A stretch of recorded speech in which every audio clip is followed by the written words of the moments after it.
Hey, what is happening, gamers? It's Amber here with Kwingsletsplays.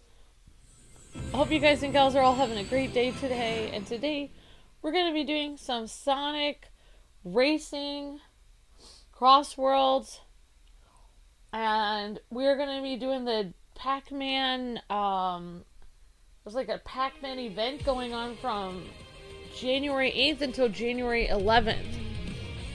So we're going to check that out. I believe you can, I know you can do this event even if you did not buy the season pass or the Pac-Man DLC, and I believe the Pac-Man DLC is only like $5. So if you want to get that, and I'll let you guys listen to the theme song.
Awesome! Yeah, why didn't it win Best Racing Game?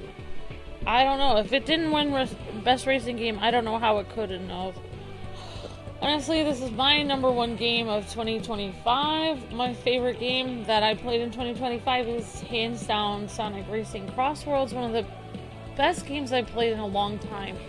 And I've had a lot of fun. If fun factor is how you determine how great a game is, then this game is better than a lot of games I played in literally almost a decade. It's time for some Dodonpa news at last. The festival is about to begin. It's a thrilling event where teams will race with a variety of different rules. This time we have the Pac-Man Festival, only available for a limited time. Anyone who participates will earn special prizes. It will be ongoing until January 11th, 2026, and that will be at, for me, that will be at 6:59 p.m. So 7 p.m. for me on January 11th. East Coast time, so... Okay, I have the faulty controller. Okay, let me actually get that. Alright, so I'm gonna get my actual controller so I don't mess up. Okay, Pac-Man Festival. Alright, so...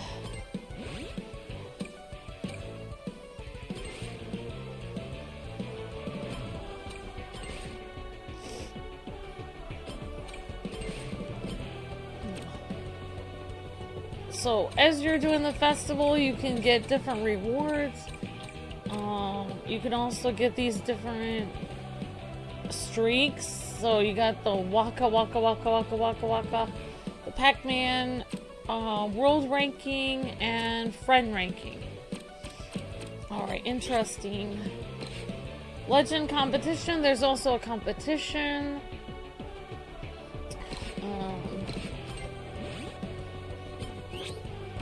Roll match. Okay. Crossover DLC pack. So you can go to the PlayStation Store and get that. And free Nights crossover. That was already that was the Christmas Eve. Okay. Alright guys, so basically that's what the new Pac-Man Festival is. And gadget restrictions in online mode. Alright guys, so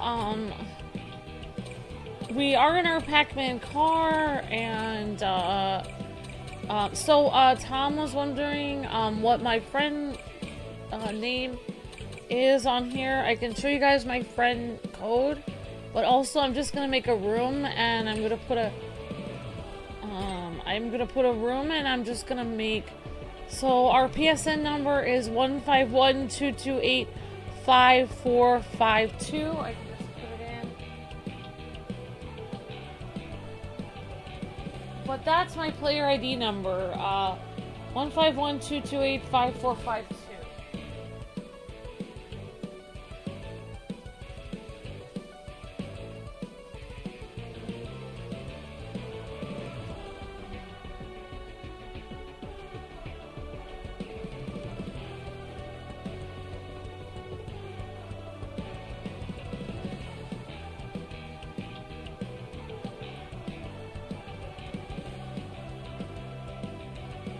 Alright guys, alright, so that is the player ID. So we have, looks like Sage and OH are playing right now. Okay.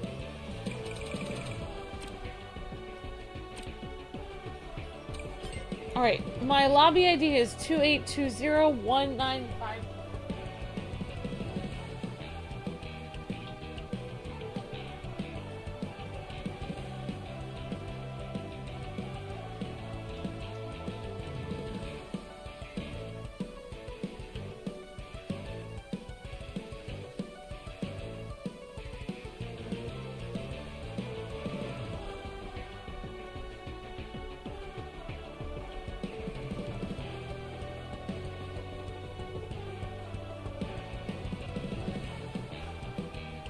Alright. Okay guys, this is the lobby ID.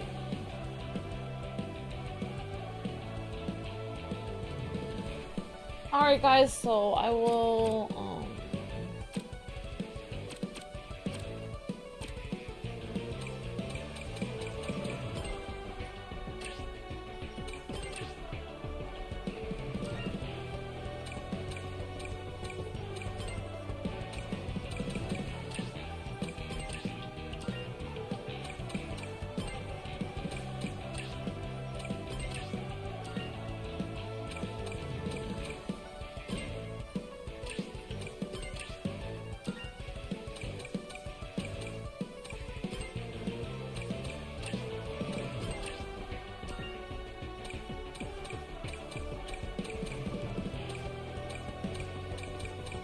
Alright, so I just added some people. I didn't add everyone yet, but... Okay guys, so this is gonna be the lobby ID. Okay, so let's check out the festival because I don't really know what that means. So I think we're going to a lobby with the festival. Okay, so I think that you guys can join my lobby for doing the festival.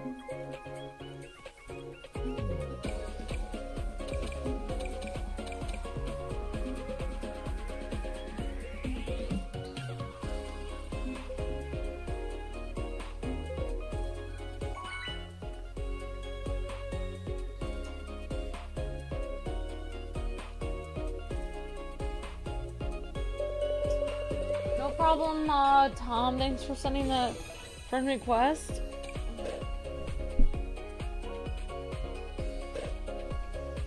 This game is a lot of fun. So are you guys able to get in here? Hopefully I'm playing with some of you guys here, and if not, then if I can't play with you guys in the festival, then maybe I'll do 1 or 2 festival matches and then I'll play online.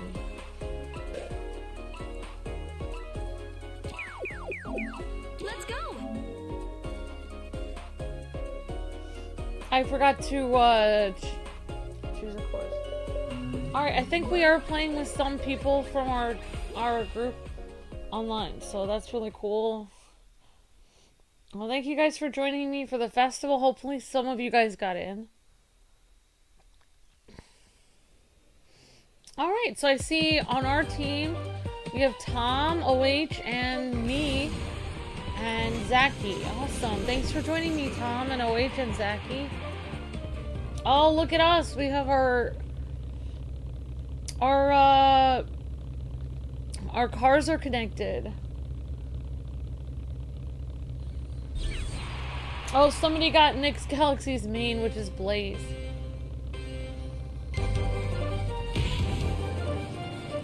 Sorry guys, I forgot the button to go. Oh my gosh, you guys, I'm gonna mess up so bad.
Oh wow, I have not really done this at all, so.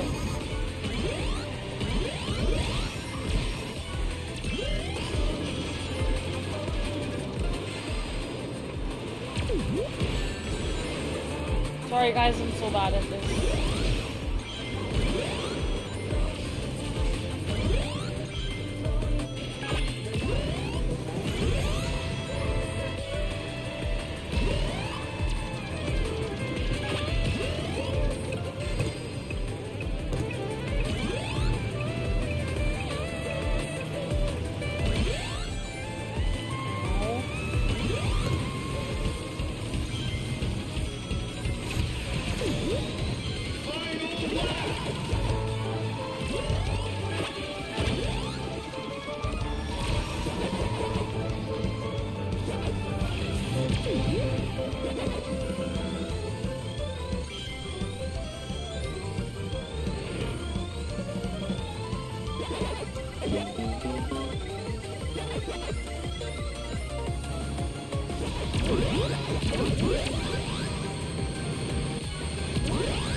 Okay guys, I tried.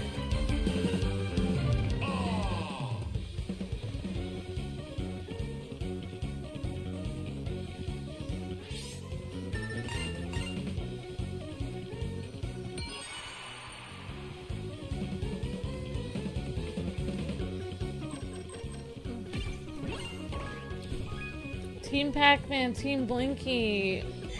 We were on what? We were on Team Blue. I'm so sorry guys, I was the worst. I was number 3. I'm so sorry guys. I'll try harder next time. Oh. I got a bonus for having you guys as my friends though.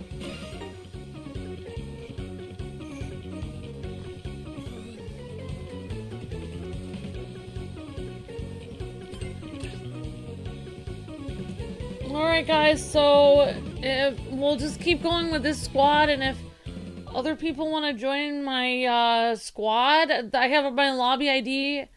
I'm right there, and I can always add you guys as a friend if you guys want. Why don't we do a few festival ones and then we'll do why don't we do like 2 or 3 festival ones? Why don't I add everyone who added me as a friend first?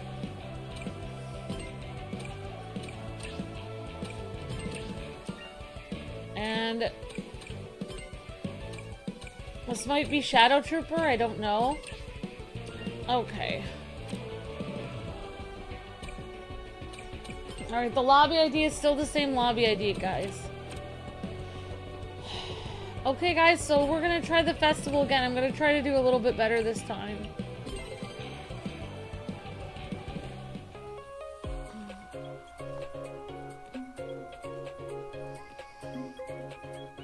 Alright, I don't know who got in our match, but... Hello. Hi, Tails. Hello. So cute.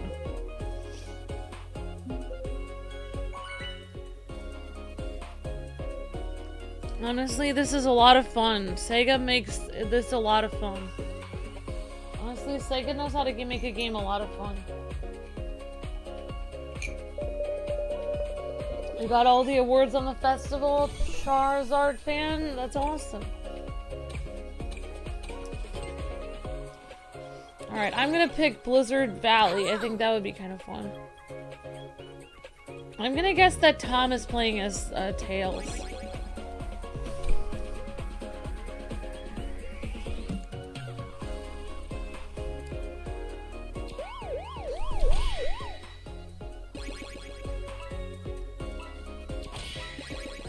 Oh, you were playing as Hatsune Miku. Also, Uncle Howdy.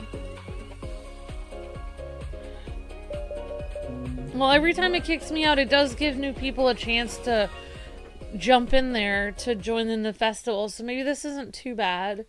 We'll probably do a couple online matches and then we'll go to the festival again. Alright, so we got Tom, OH, and Uncle Howdy. I like Sega games so much too, Tom. Okay, guys, so hopefully I will go faster this time, get a boost. Alright, we are red team this time, guys and gals. Thanks for playing with me, Tom and Uncle Howdy and OH.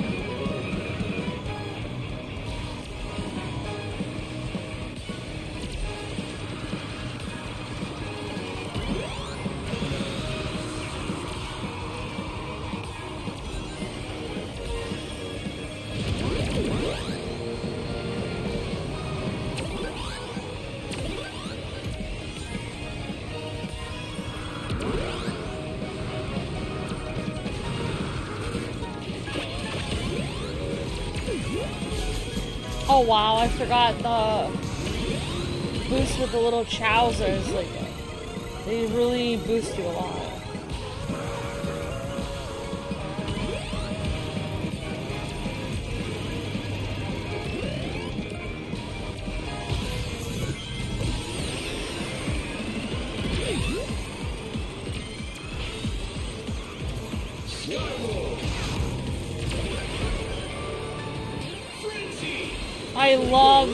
I just love how happy this game is.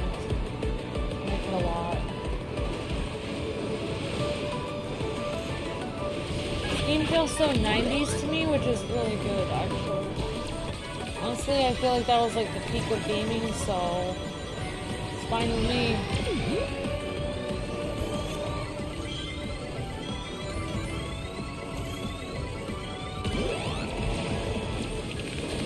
I am having so much fun. Thank you guys.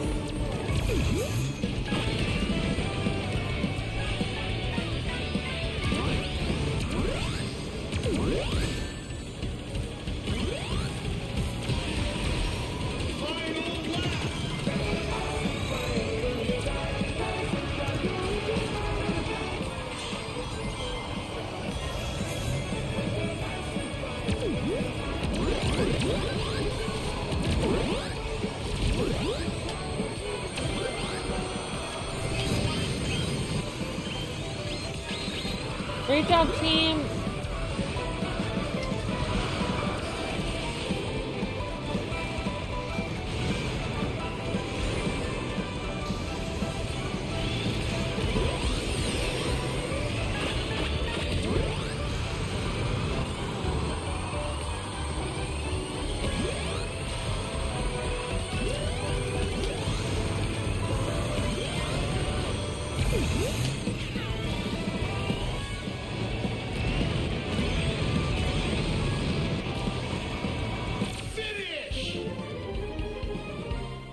It's very jazzy music. I like it a lot. I have all the rewards from the Pac-Man Festival. I can't wait till the next festival so I can experience more action, says Old School.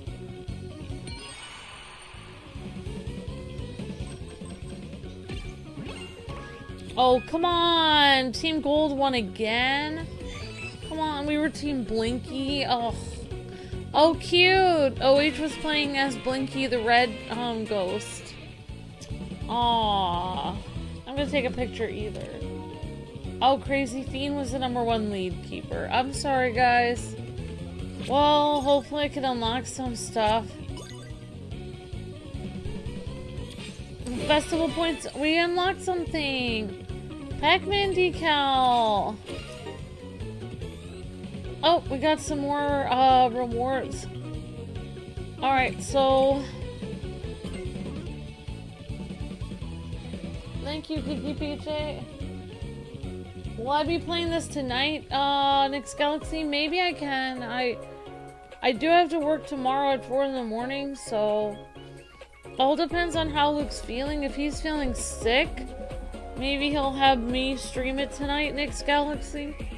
Luke is not feeling very well right now, so if he continues to not feel well, it's possible that he would have me stream this tonight. But I'll probably be streaming this again at some point, Nick's Galaxy. I know you're probably at work or something, so... I'm just glad that you guys are, like, playing with me, and I'm sorry I'm not the best, but I'm trying my best, guys.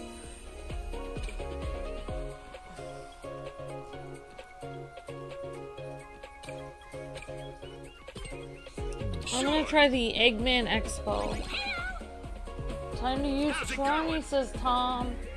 Thanks, Kiki PJ. Oh, yeah, I'll try to play it at different times. I'll probably be playing, it'll be something I can play late at night, Nick's Galaxy. Thanks for the idea, because I forgot so many of you guys are, especially 90s kids who are now 90s adults, are working during the day, so... makes sense. You guys would be at your work or doing, you know, adult things like laundry or feeding your cats or something during the day. Paying bills, all this adult stuff that people have to do.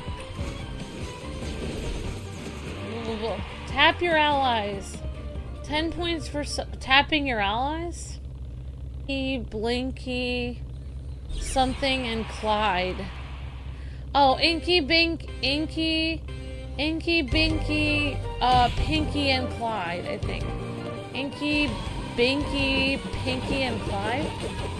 I don't know if that is correct. Oh, wow. So if I hit the ghost... If I hit the ghost, then I get... Oh, wow. I'm way behind, guys. Whoa, whoa, whoa, whoa, whoa. Alright, guys. I'm gonna try.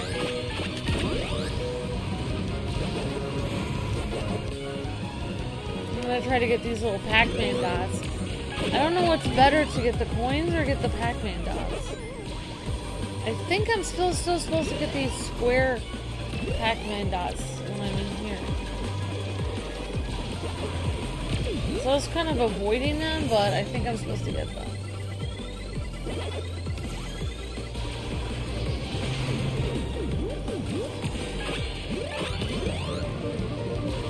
Alright, I just saw Tom there.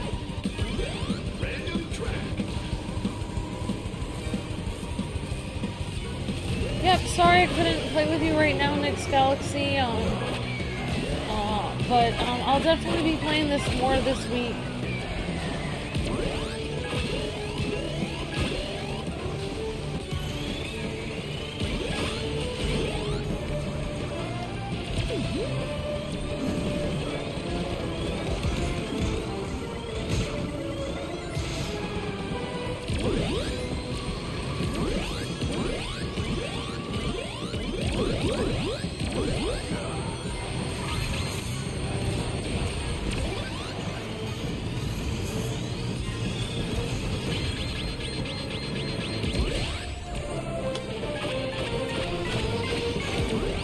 This is a lot of fun, you guys. Even if I'm not able to play with you guys online, or you guys that play at different times than me, I would suggest you guys have this game. Definitely do the festival, even if you're playing it on your own. It's a lot of fun. It's a lot of fun playing with you guys. Thank you so much.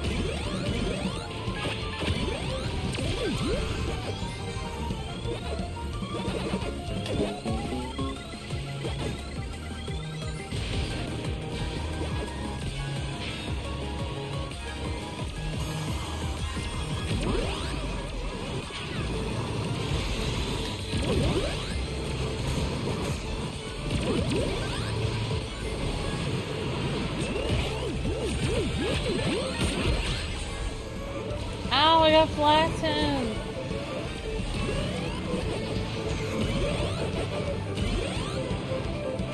Finish! Ow! Oh, thank you, Nyx Galaxy. It's very sweet of you. Hello, Cosmic Guardian, hi Mage Wolf, hi Nyx Galaxy.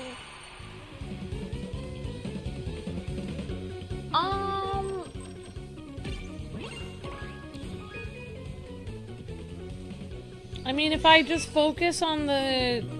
I mean, I am focusing, but my job is also to say hello to the chat and interact with my audience, so I'm not gonna neglect my audience by just doing that. It's just supposed to be for fun. I'm just supposed to be having fun with my community, so I'm not like a pro player or something.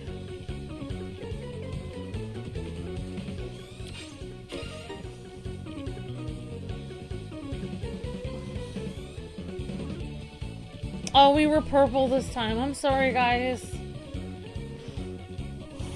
Alright, so we did 3 matches, guys. Why don't we try, honestly, there's not that many people that can get in at one time. So why don't we try doing a couple matches online, and then we'll go back to the festival, because I don't,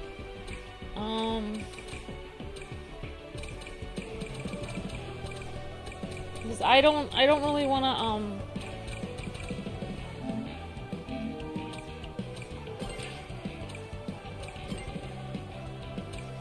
Alright, so let's try doing some online matches, guys.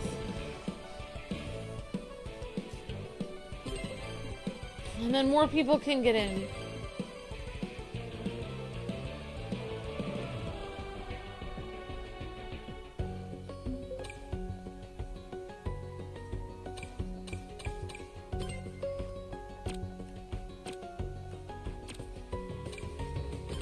Two 28201954. That's the lobby ID, guys.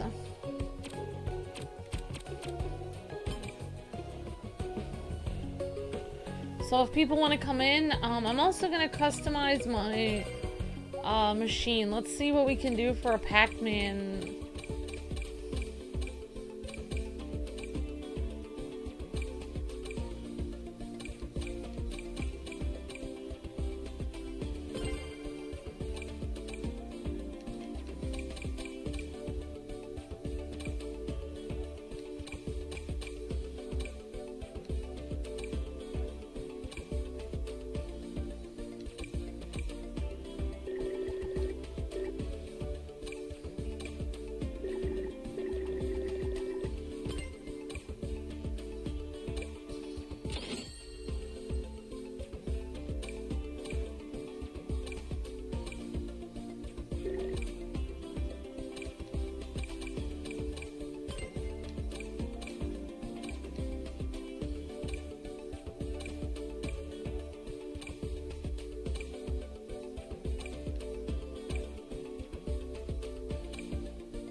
There's Pac-Man's colors. And I don't know if we have a Pac-Man.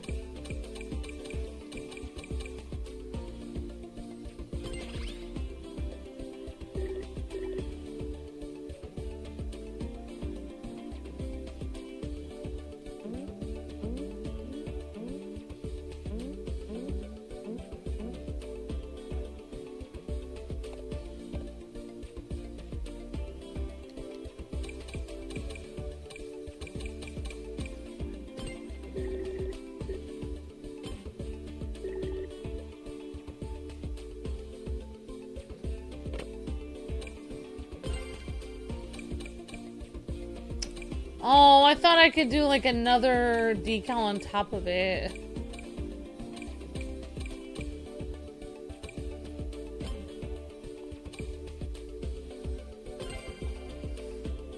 I was gonna try to do like a Pac-Man decal.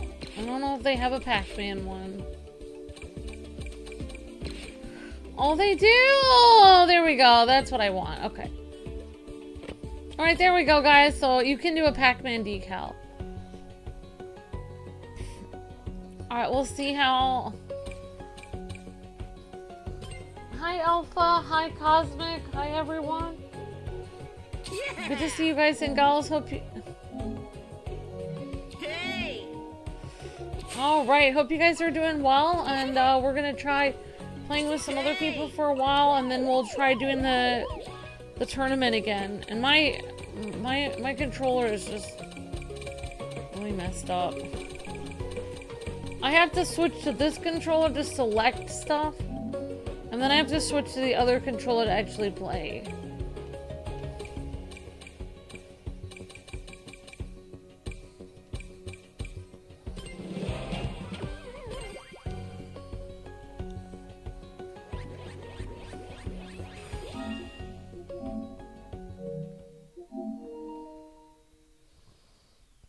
Hey Brick Asylum, how's it going? Hi Cosmic. Hello Alpha, hi Tom. Time to use Jet the Hawk. Awesome, Tom. Okay, you're gonna eat at a buffet? Awesome, Cosmic. I hope you have lots of fun. That sounds like a great time. Hope you get some good food.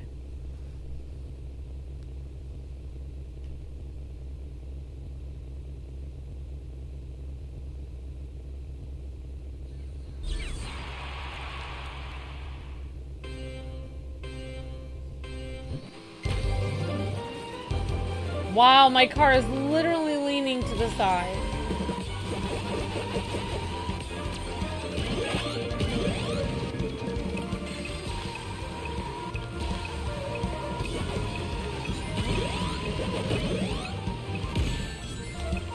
Oof.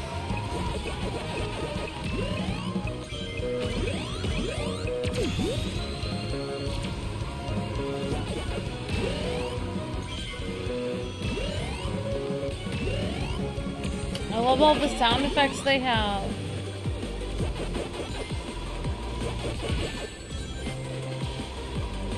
The fact that there's little ghosts in the levels that can trip you up is really fun. Like, I think they did a great job on this.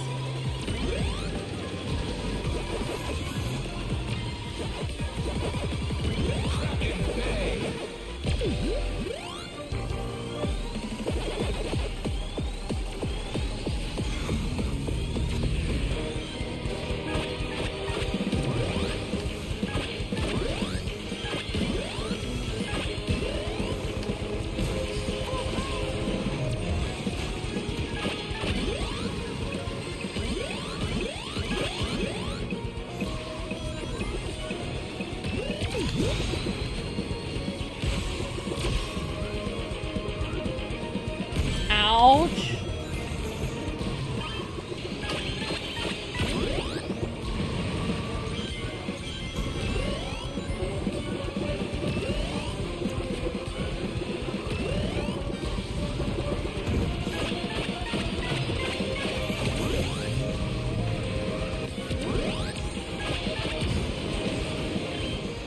Oh, I love this stage with the octopus moving around.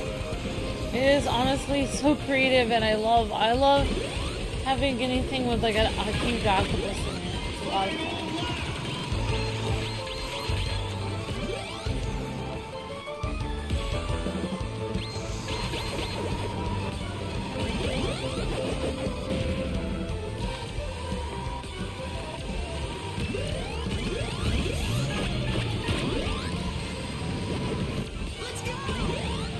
Oh, I missed that 100 rings.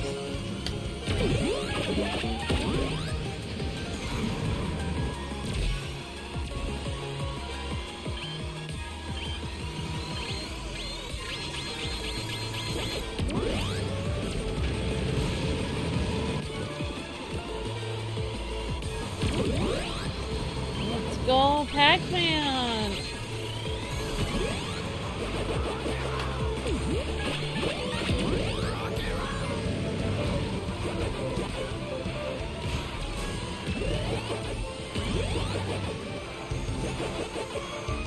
Finish!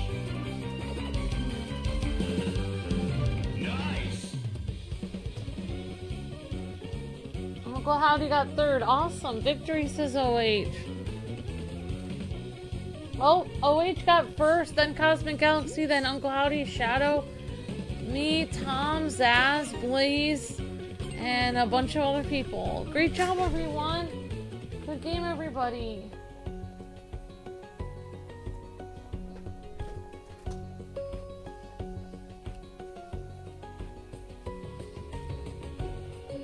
Awesome job, Tom, Uncle Howdy, and Cosmic, OH, and everyone.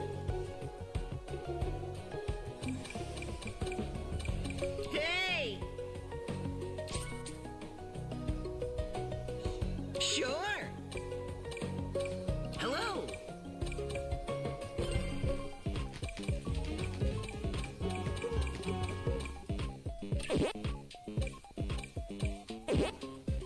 I guess I will be Inky.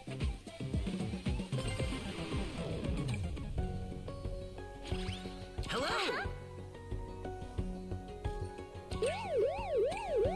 Great!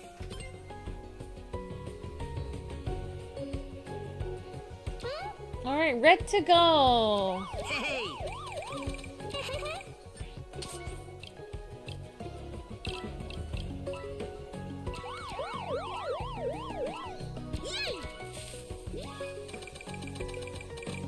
Sorry, guys.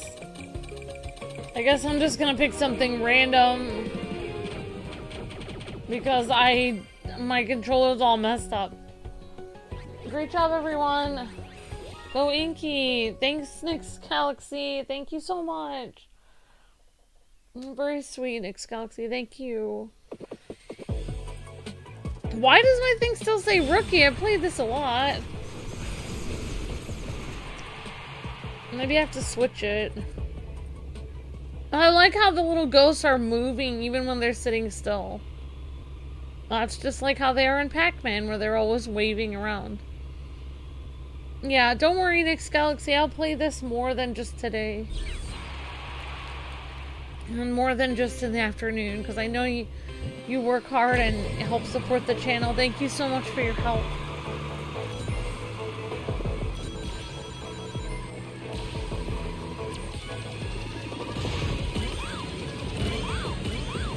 Man, Sonic music is the best music. It hits hard. It has a good beat, I feel. And it's fun to listen to and uplifting and nice. Really happy.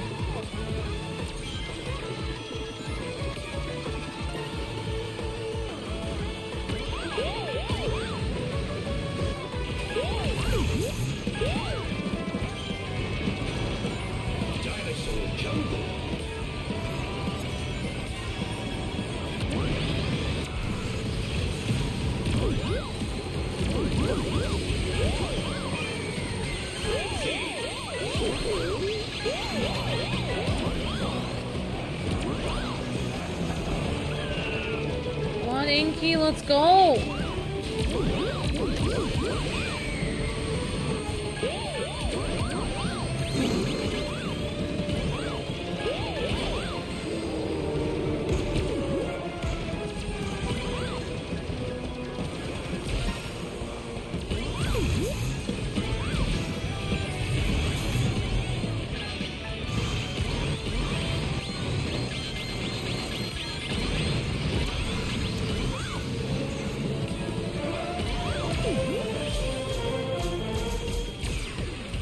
Alright, let's go, little chows. I think that was who gave me that boost.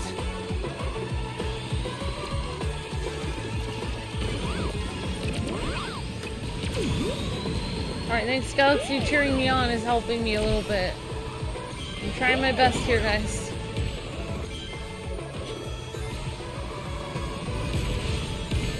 Uh-oh, there goes Crazy fiend.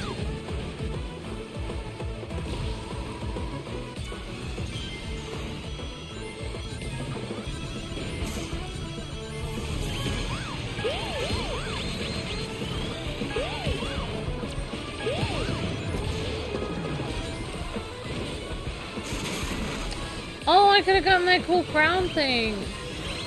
Whoops.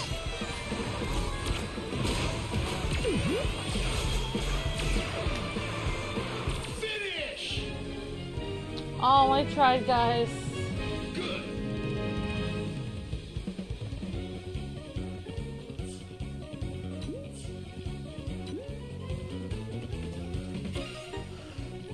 Oh, man.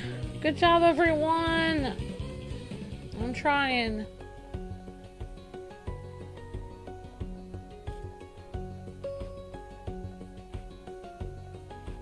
Thanks, everybody. Good job, everyone.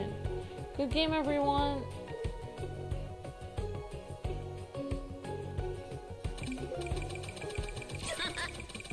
Oh, man, guys. I'm sorry. I don't know why my... Sure.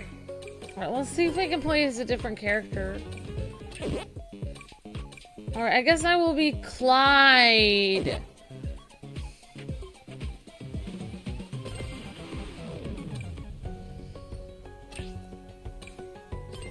Alright, now my controller's not messing up anymore. Alright, I'm playing as Clyde. We got somebody playing as Pinky. We have a Silver. We have Minecraft. We have a SpongeBob. And there's Were Sonic. Sonic the Werehog.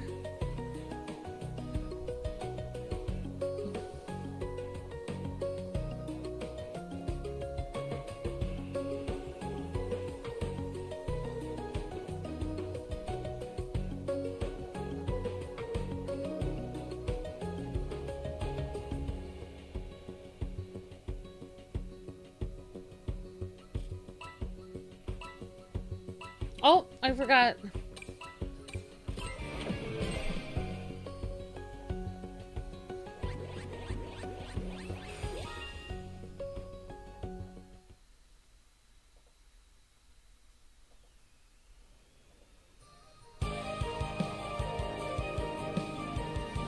The music is so pretty.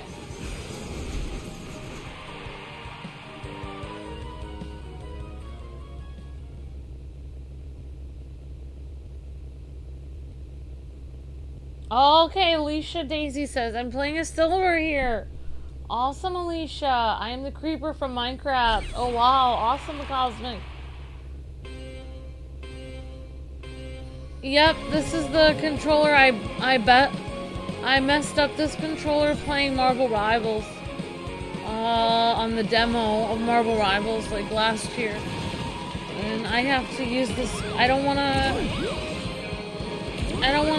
I use this controller when I'm like playing intense games, so I don't like mess up Luke's controllers.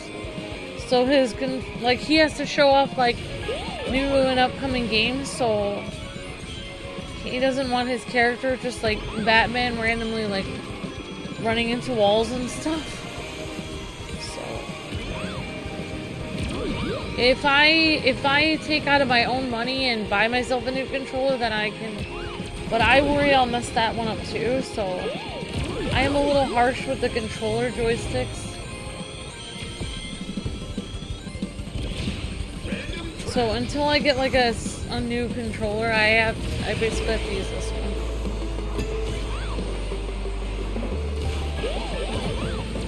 Because if I use a good controller, then I might mess that one up too.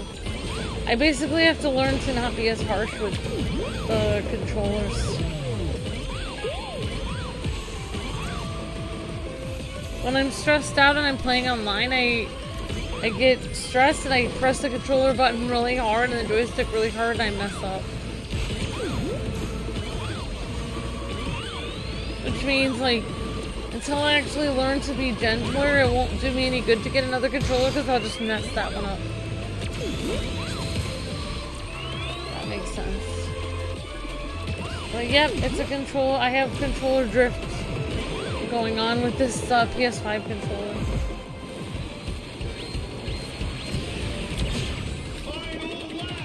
I think it's getting worse with time because it originally wasn't that bad, but now you can really tell I have controller drift problems. It actually doesn't affect me very much when I'm actually driving. It's just when I'm standing still that it affects me a lot.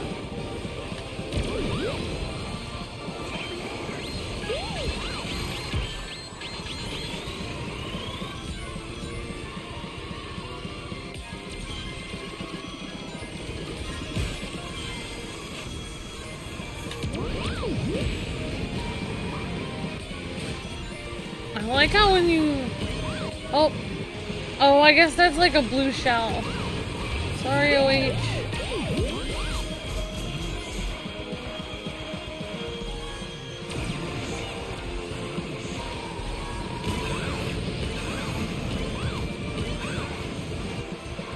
Finish. Good. And Uncle Howdy's playing as Miku. Oh, Clyde is sort of sad. He's looking down at himself. Alright, great job, Tom, Uncle Howdy, Cosmic, Alicia, OH, and one other person. Great job, everyone.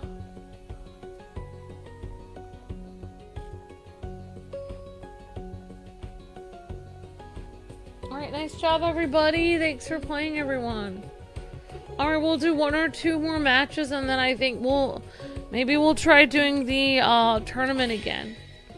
Hi, Link.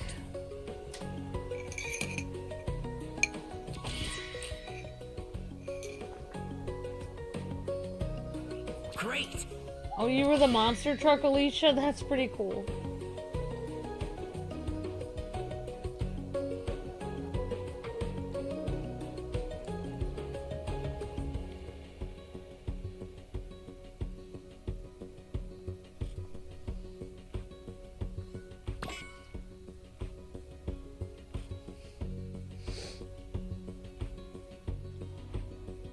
Alright, great job, everybody.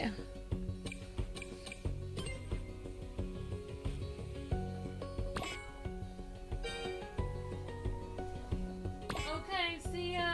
Let's go.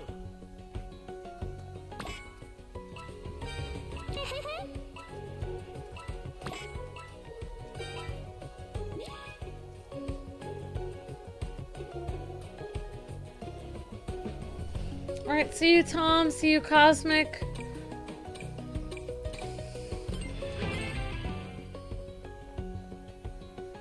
Hello, Mr. Dreams.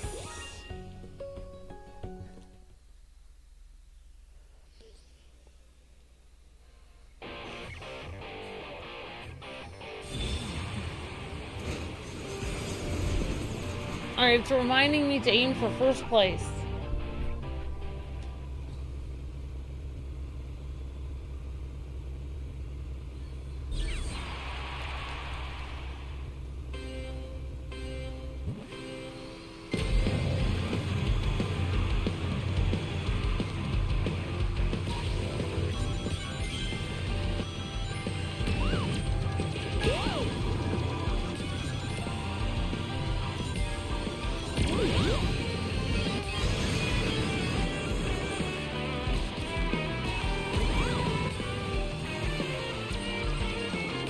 Wow, I do not know how I got 12.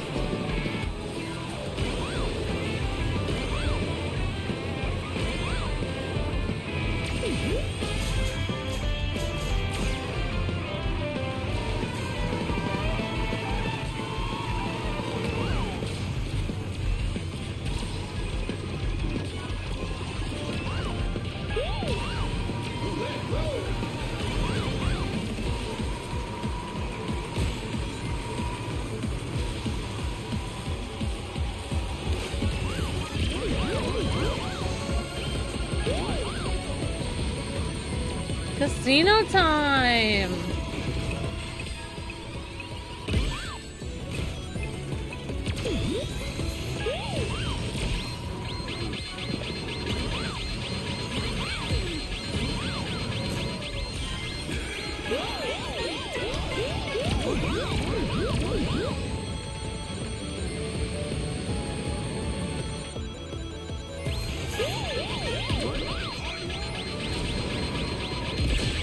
Uh-oh, just got truckified.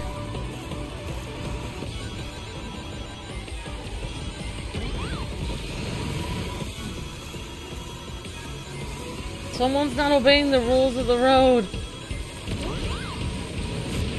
Lone monster truck running people over. Oh wait, that's us, Superman.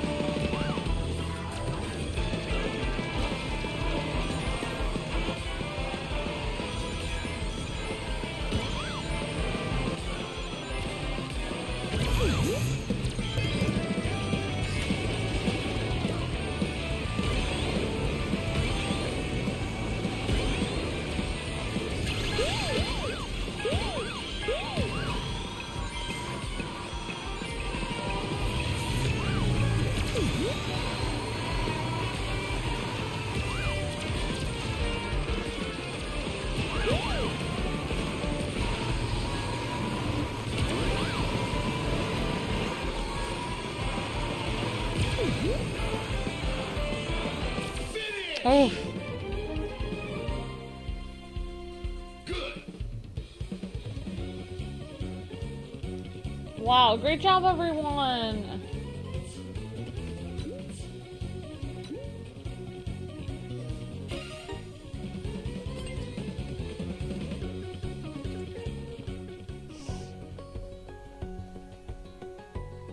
Alright guys, why don't we do one more of this and then we'll go back to the tournament if you guys don't mind.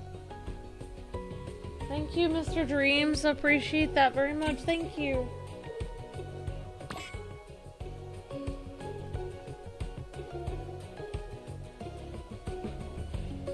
Alright, I think I'm gonna be... I guess I'll be Pinky. I think I was already Pinky. I haven't been, Blinky. Let's be Blinky. Great. Alright, I'm Blinky. We got a Pinky here. We got 2 Mikus and 1 Silver.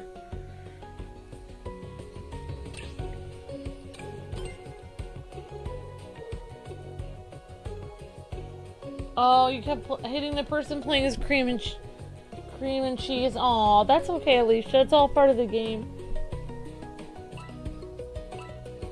Let's go. I just try not to look at who I'm hitting now. I just kind of throw stuff. Whatever. I throw stuff every which way. I don't worry about who I hit anymore.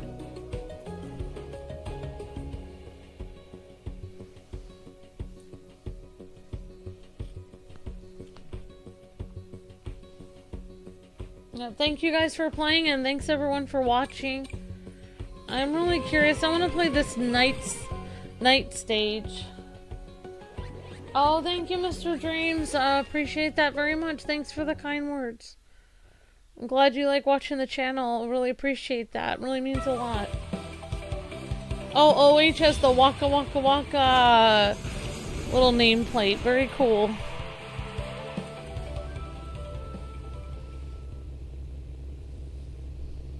Nom nom nom nom nom.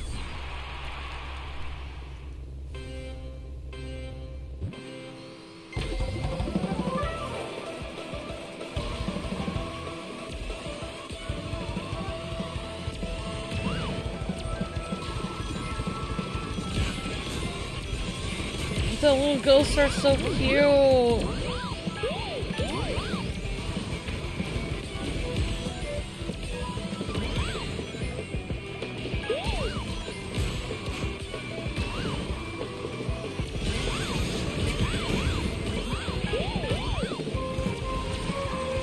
I think the red ghost is either Blinky or Binky. I don't know which one.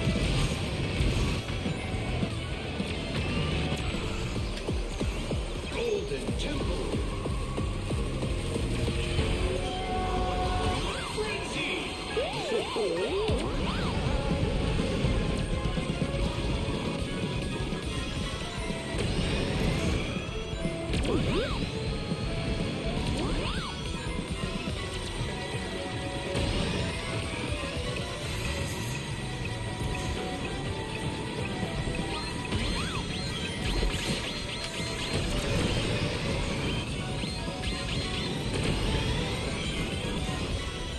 There, I just threw some of my weapons when chaos was around.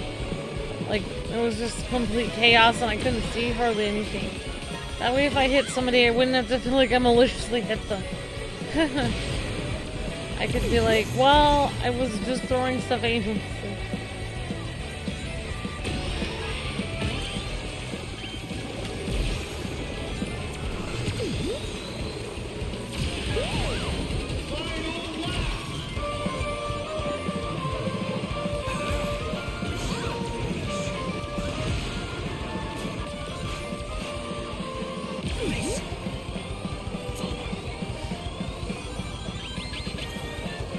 Alright, great job everyone.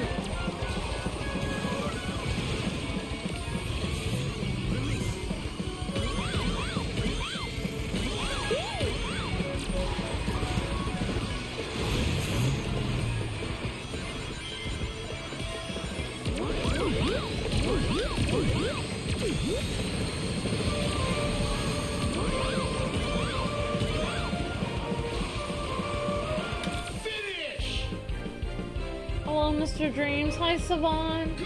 Hi, everybody. Hope everyone's having a good day today.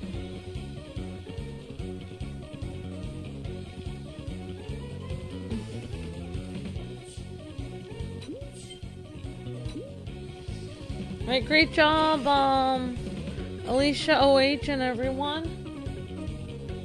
Awesome job, OH and Alicia. Alright guys, so I said I would do one more of this. So we're gonna go back to the tournament if you guys don't mind.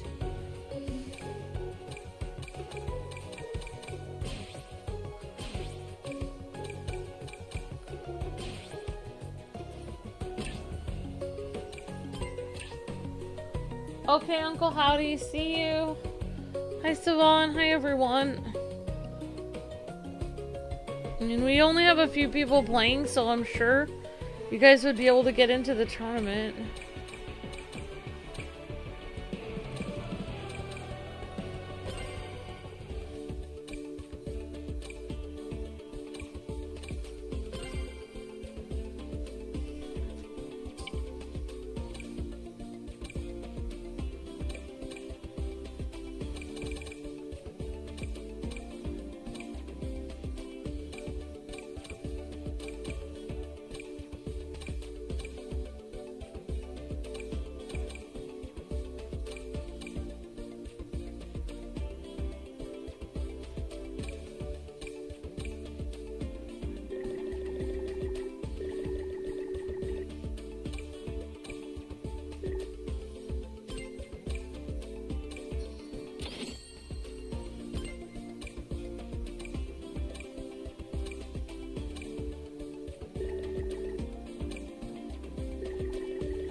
Alright, I'm gonna go with this one. Okay. Alright guys, let's check out the festival again. The Giganto liner, that's Sage's car. Awesome, that's cool.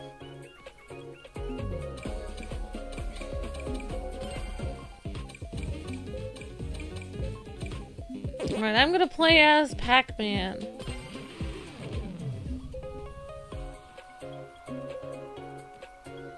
That's okay, Sage. You're allowed to play with your girlfriend. You're good.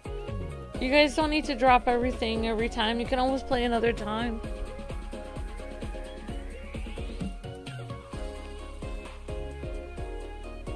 We'll probably be doing more of the the Pac-Man stuff.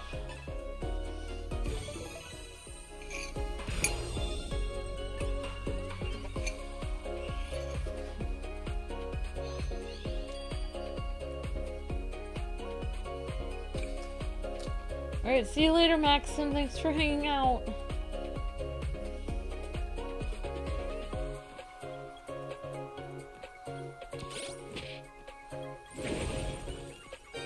Hello.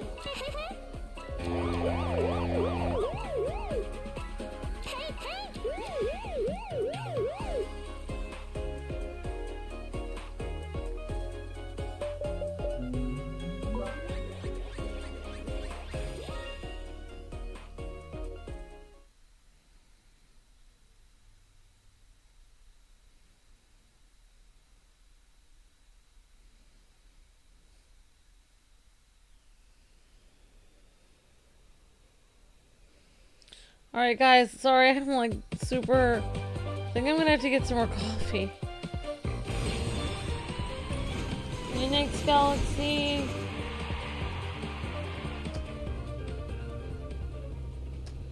Hey, Maxim. Hi, Kiki. Hi, everyone.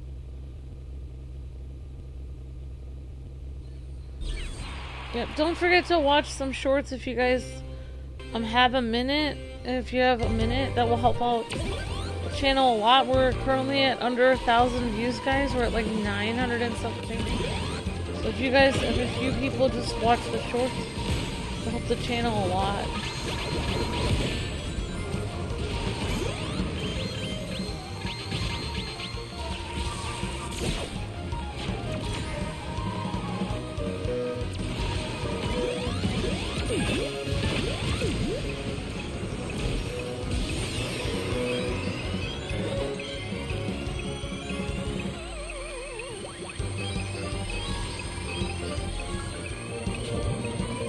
Sorry, guys. 12th place.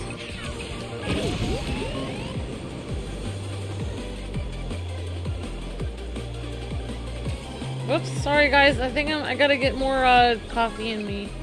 I think I was literally dozing off. Remember, I have been up since like 2:30 this morning. Should have gotten a nap, but just trying to get some views on the channel and hang out with you. Doing my best, guys.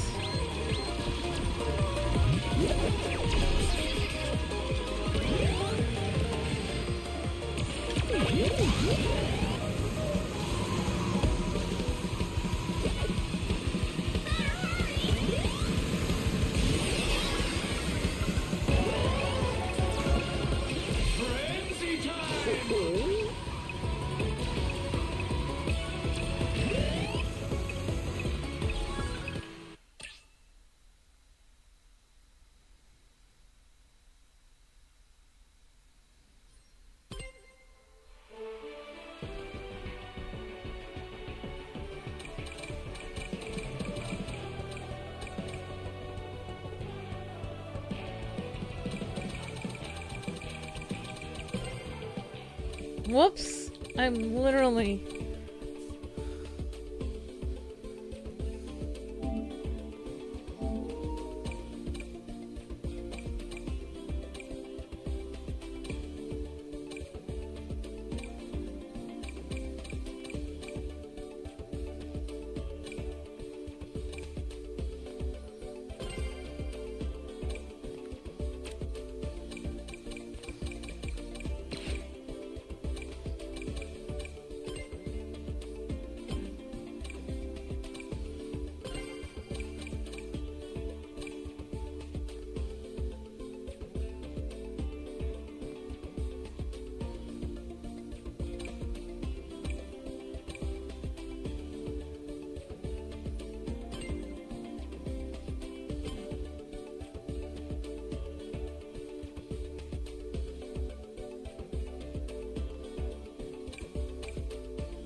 Alright guys, sorry, I'm gonna have to get more coffee.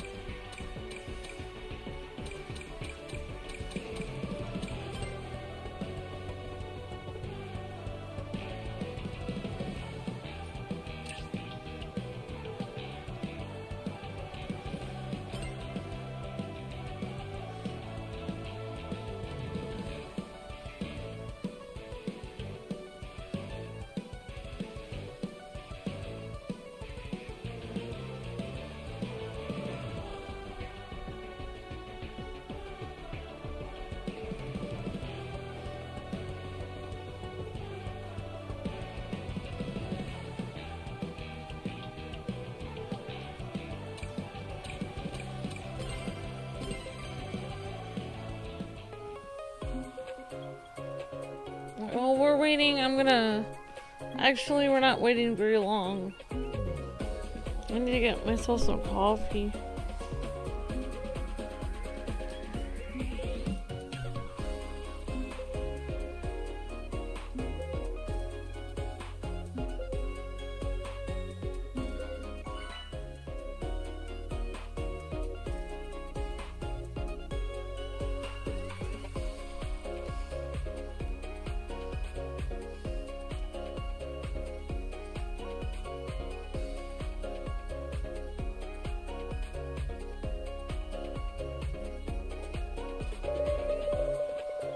Alright, we got a couple people in here. Awesome.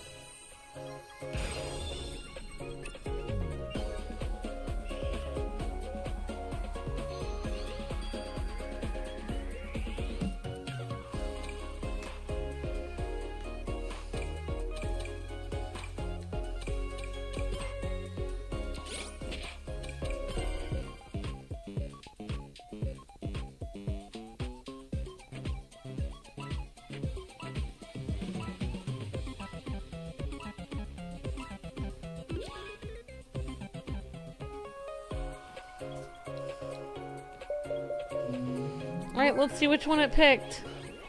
Alright, Pac-Man Village.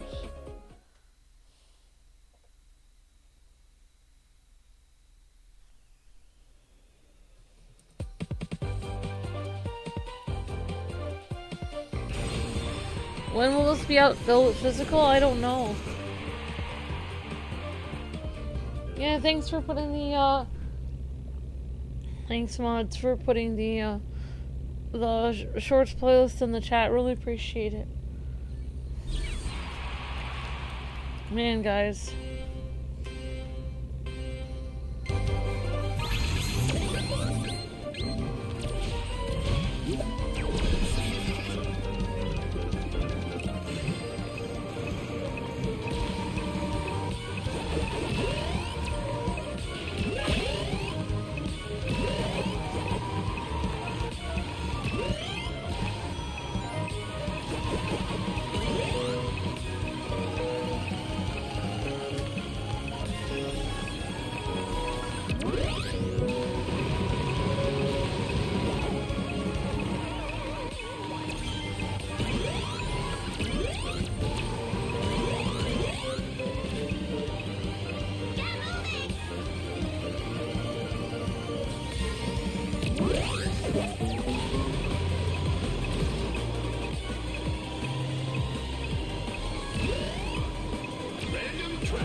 How am I cheating? My controller's all defective.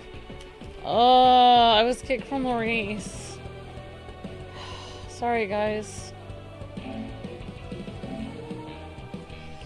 Alright, I'm gonna fill my mug with some more instant latte. And then I'm gonna go back,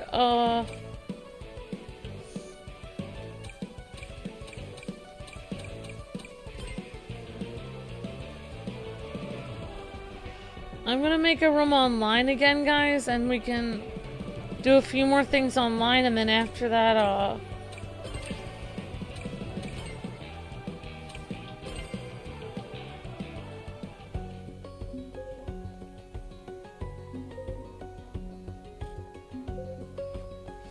Alright, guys, I'm gonna get some more instant coffee.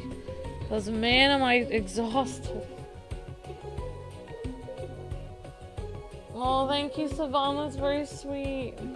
Thank you very much. I'm so sorry, guys. I am so tired. I carried maybe...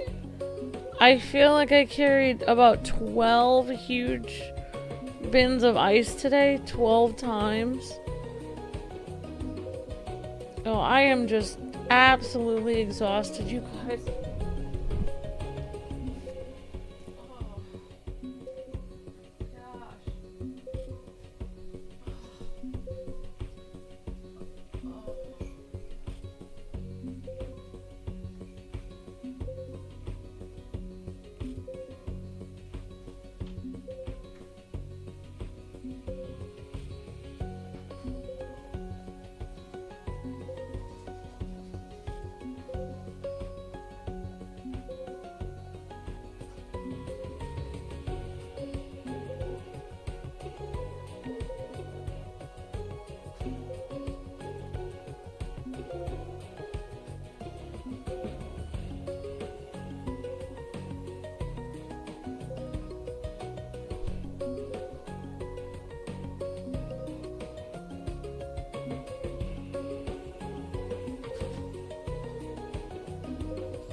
Okay, guys, I'm heating up my coffee. I'll be right there, everyone.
Okay, guys. I don't know why it's messed up.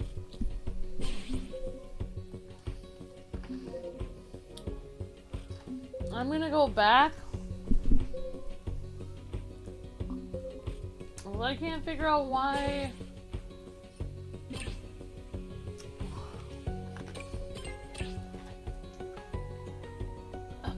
Cool.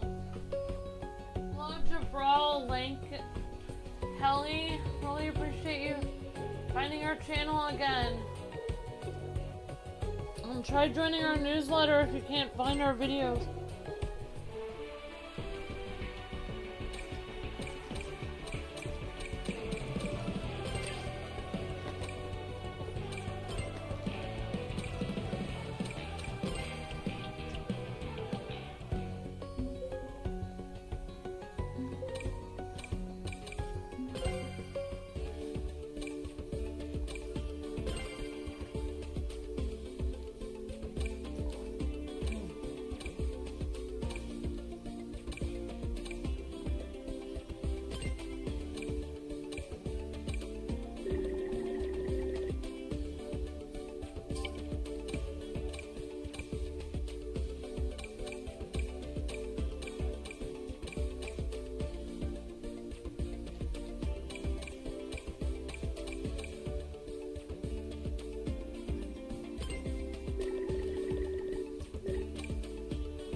I don't know how these square wheels are gonna help, but okay.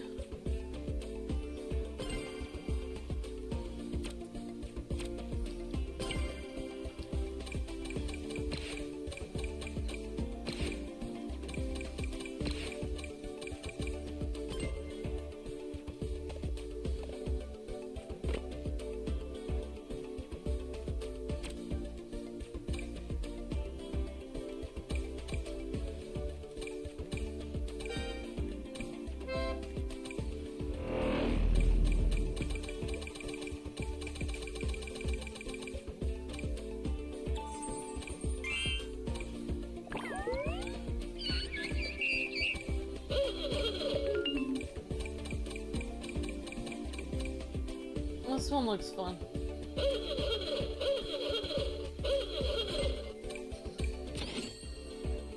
Alright, I got the classic horn.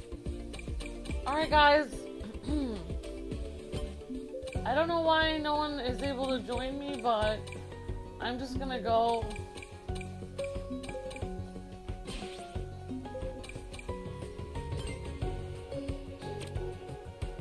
Alright guys, so I don't know why nobody can join me, but I guess I'll just go to the tournament.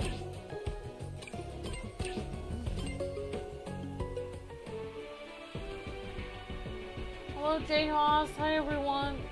Alright guys, so I'm gonna go into the festival and we're gonna I have some more coffee. I have the Maxwell House Cafe Latte Instant.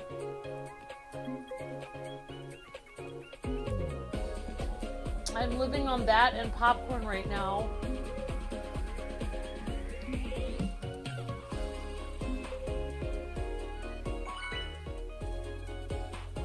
I'm just gonna go on my own. And then people can come in with me, I guess.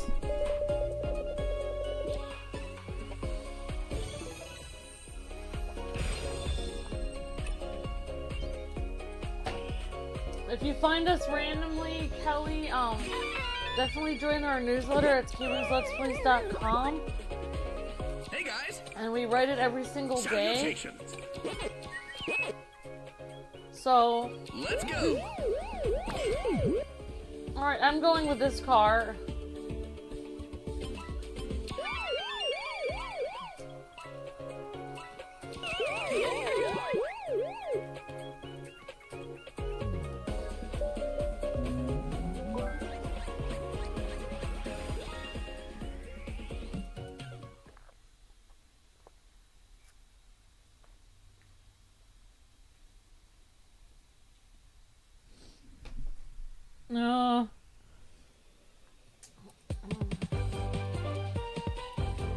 like 3. I don't know what time it is, guys.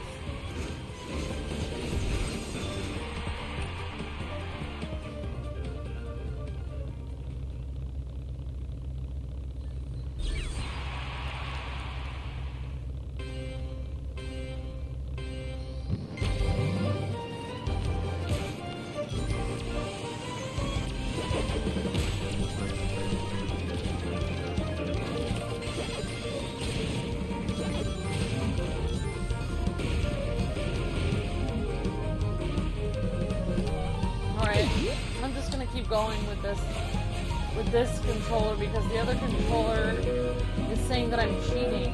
Wow, okay. What?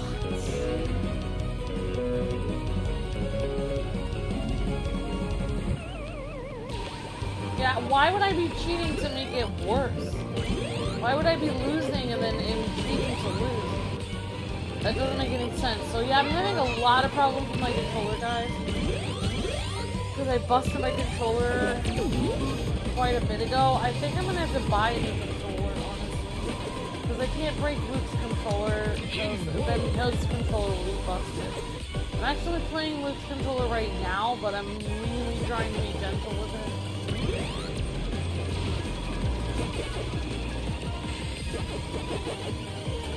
I found out the gamer way to live stream when I have no food in the house, no time to cook, no food in the house. It's called a bowl of popcorn and instant coffee. It is the best way that I can find to stay awake. So that's like my go-to like meal at this point. Like I get this huge bag of like popcorn from the grocery store that's like $5 and it lasts like several days.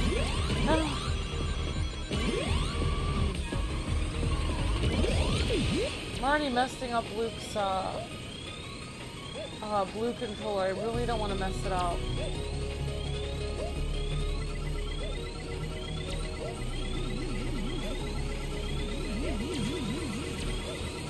Yeah, I don't know what is going on with my controller, guys. I'm gonna have to get a new one. Like, literally, I don't know where my third... We have 3 PS5 controllers. I don't know where the other one is. There's one that's completely broken. There's Luke's new one that's blue that I'm using right now. That really should not be, because if I bust this, he will have no controller to play any of his games. And then there's this third controller that's sort of semi-busted.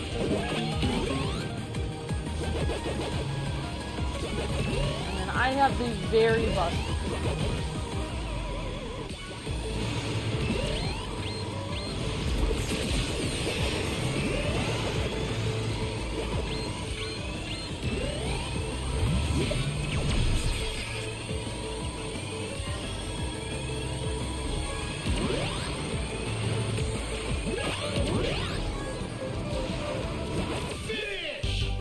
Alright, thanks for playing with me, guys.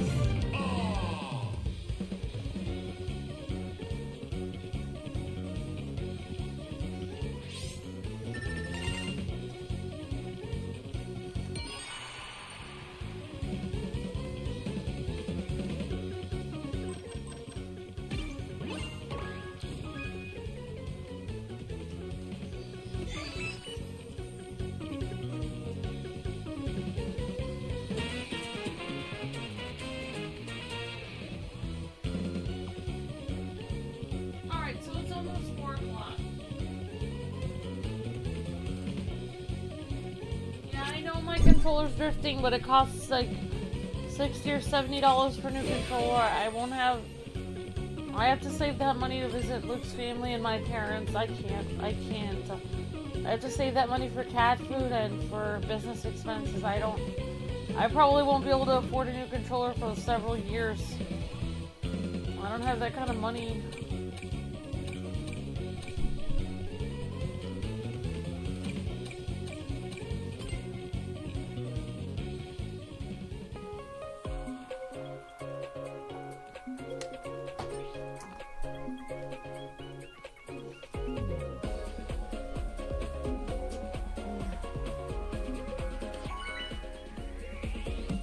Oh, you dropped your Xbox controller once?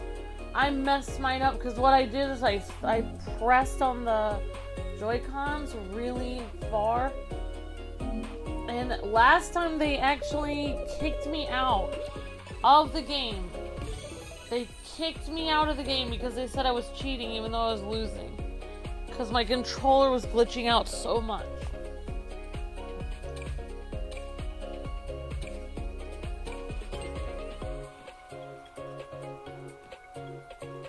As you guys can see, the controller is super jerky. Hey guys!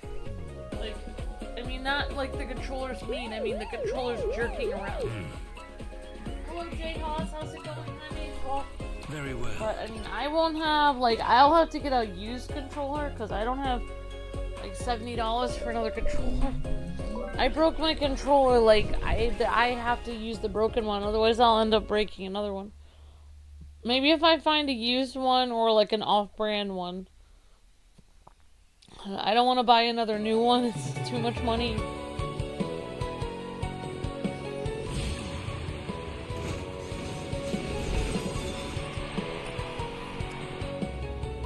Maybe next year I'll buy another controller, or in 2 years. I don't know.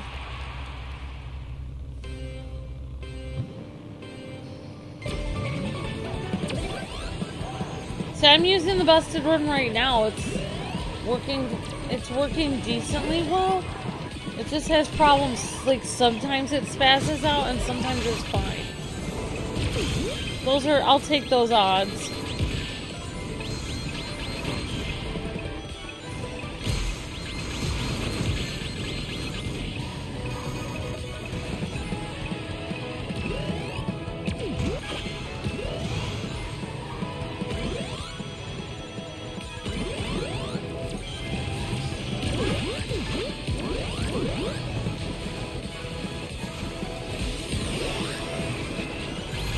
Maybe a viewer will want to send a new controller to our PO box to help.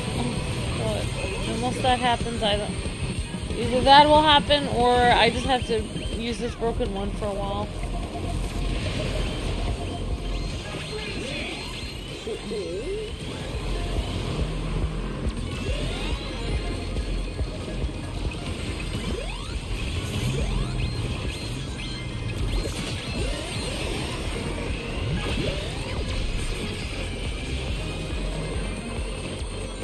I love this stage, it's so pretty with the whales.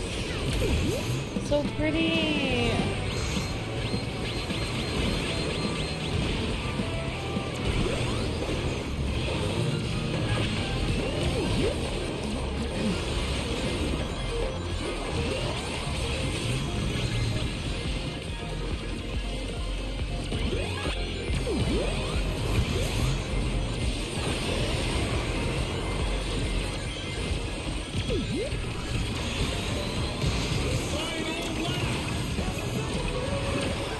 I can't afford another one on Amazon. I won't be able to afford another one for quite some time. I wish I could buy another one, but I won't be able to get one for like several years. I gotta get vitamins and cat food, and I have other expenses. I can't buy a new $70 controller for a long time.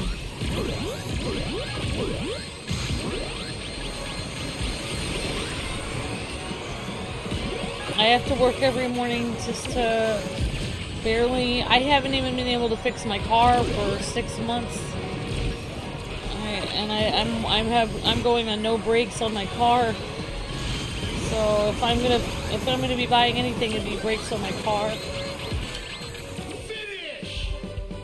So I won't be able to. It's too much money. $70 is too much money.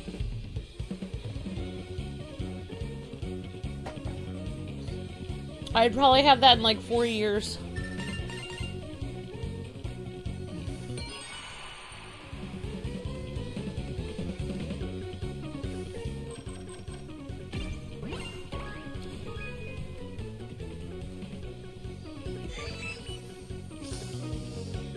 Alright, Team Red One. I really wish you could see a whale in real life, J-Hoss. Yeah, that would be awesome. Oh yeah, I thought J-Hoss was the one who does, J-Hoss, you're the one who teaches scuba instructing? That's cool.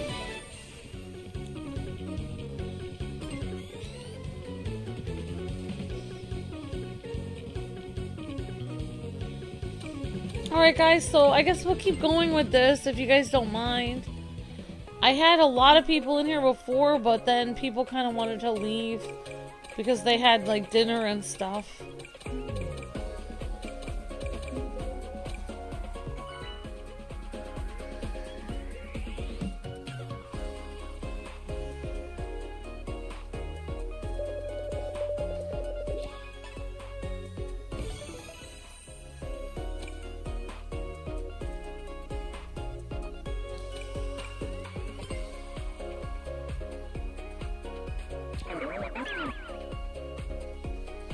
Let's go. Nice. Oh, manatees are the only marine animals you've seen. Awesome, J-Hoss. That's very cool.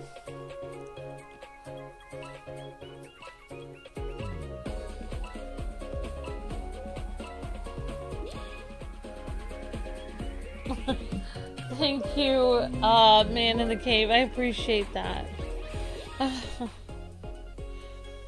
You make me smile. Thank you, man in the cave. Hope you're having a good day. I appreciate that very much.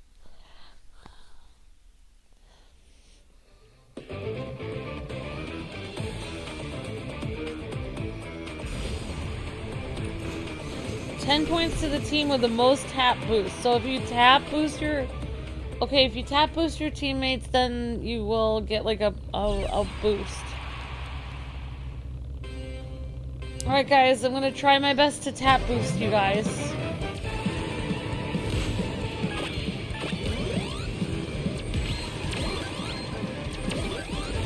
So we want to tap boost each other as much as possible. So tap into each other, I guess.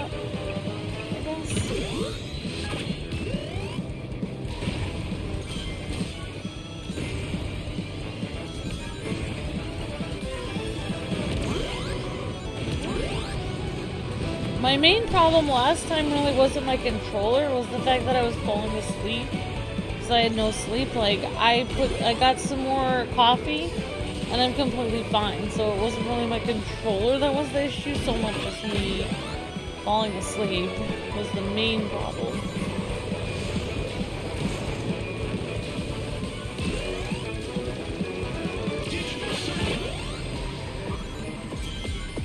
Like, my controller's still busted, but you can't tell because I'm actually awake. It was like the two problems combined were having a problem. Oh man, this stage is really cool looking.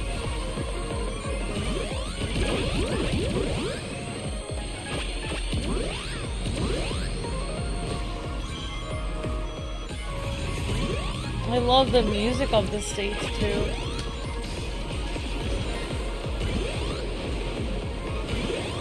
Like, when I'm actually awake, I'm able to use my controller and you can't even tell that there's anything wrong with it. It's just that I was falling asleep and my controller was busted, so then you guys could see that it was leaning. I've been using this controller for like a year and a half with it being broken. Like, it's been broken for a year and a half. And nobody ever notices there's anything wrong with it. Because I'm not falling asleep, so... As long as you keep moving, it doesn't matter if your controller leans to the side. You know. I don't have any reason to waste $70 on a new controller when I don't need to. I do not waste money on stuff. Like, I was even talking to people at work, they bought like really nice shoes for their job. I got $10 shoes, and I've been using those like kitchen $10 shoes this whole time, and they look perfectly fine. There's no problem with them. Like, I don't have any reason to waste money on stuff. I have to visit family. I have sick relatives. I have cats. I gotta pay my rent. I have to pay my health insurance. I gotta pay my taxes. I don't have Like this week I don't even have money to like go out and eat. I'm not even doing anything for my birthday. I'm just gonna stay home and like watch a free movie or something. So I mean, I don't wanna waste money on a controller.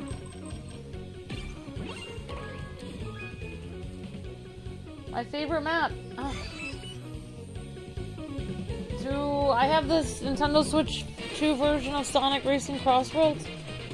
If I did get it, it would be a business expense, so it'd be worth it. But I don't have it. I just have it on PS5. Nope, I just have it on PS5, Daffy. But yeah, if I had it on Switch, I could use a Switch controller. That's true. Hey, Daffy, thanks for the super chat.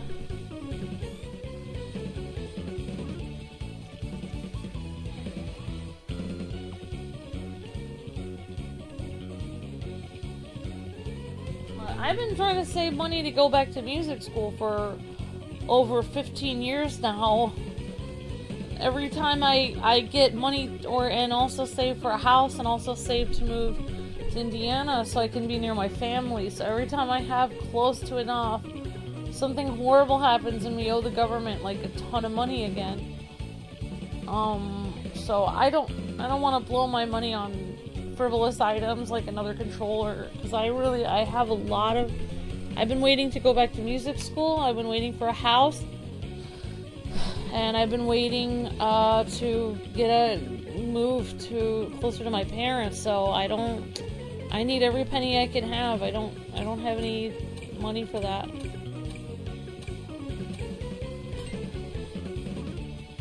All right, guys. Just because the government has overcharged me, like, more money than I've ever made. Like, Luke and I are paying back the government more money than we've actually made. We have to pay them back till we're over 101 years old because of a tax error.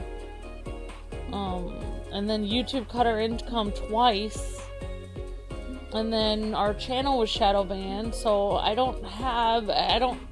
if our channel was working correctly and I didn't owe the government more money than I've ever made in my life, yeah, I could buy a controller, but I have to work every day. Like, I have to work at 4 in the morning, and then when I come home, I have to work until I'm falling asleep, and then I have to work until midnight, and I have to work 7 days a week, so that money, because I work 7 days a week, that can't go to a controller. It has to go to my cat food, it has to go to my rent. It can't go to a controller.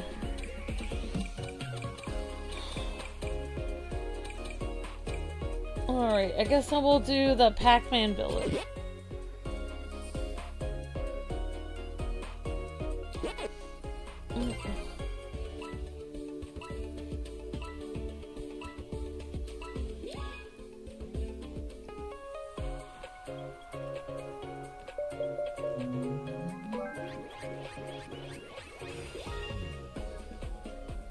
Thank you. Oh, thank you, Caveman. I appreciate that. I mean, I have an associate's in music. I got that in 2002. I had a full scholarship for, I was going into, music performance, singing performance. That's what my full scholarship was for. Opera singing was my scholarship. I would just go back and, I mean, it's not like theoretical, that's what my scholarship was. I have to save, I had to spend I had to go to school for medical assisting so that I could take care of Luke because he almost died. And then I went back and I got a certificate in graphic design so I could help out the channel. Then I was supposed to take all the money that we earned to go back to music school and finally get my degree. And then when we did that, after I got my degree in music, Luke was gonna go to school for acting so he could be a voice actor. Then our channel was destroyed in 2018. Our channel was shadow banned, and of course, the rest is history. Since 2018, until now, for the last 7 years, we've, instead of, I don't even have time to, I was supposed to be learning all these different, I was supposed to be working on my piano skills, learning guitar, and continuing to take voice and violin lessons this whole time. But I can't even do that because I have to work all the time. Luke was supposed to be working on his voice acting stuff and making a little studio. We were supposed to have a house and several kids and stuff like that. We couldn't do any of that because our channel was completely shadow banned. And then the government told us that we owed all the, more money than we even made. Like, the amount of money that they said that we owed was more money than we made, because according to their paperwork, they said we made more money than we did, because the reason why was because our accountant messed up tremendously. Like, say you make, say for instance you make, I'm just gonna put a, I'm not gonna say how much money we made, but, say you have on your taxes that you made, $20,000 that year for taxes, and you had, $50,000 or $20,000 in business expenses. But what if what if your accountant doesn't write down any of your business expenses? So then they'll say that you made a profit of, instead of saying you made your profit of $20,000, they said you made a profit of $70,000. And in addition to that, we were overcharged for 5 years on SSI income that we were paid every year, and we gave right back to the government. But our accountant was so stupid that instead of him saying, oh yeah, you gave this back to SSI, he was an idiot. And he said that, we were just taxed 80% of that. Then we still owed all of that back to SSI and IRS. So we're paying back 3 times as much as we've ever even made. We're actually paying the government. We owe the government more than we have ever made in our life. We owe them more than we have ever earned. That's why we're in such a bad state. And then we could have actually made that if our channel kept going. If our channel kept increasing and kept going at the rate it was going, we could have actually paid that back in, a few years, because we could have, just starved ourselves and paid that back. So we thought, oh, no problem, Amber can still go to college and Luke can still do voice acting. We can still have a great life because we'll just work ourselves to death to pay that back in 5 years, and then we'll move on with our life. But that didn't happen because YouTube destroyed our life 4 or 5 times. So it was just over and over and over again.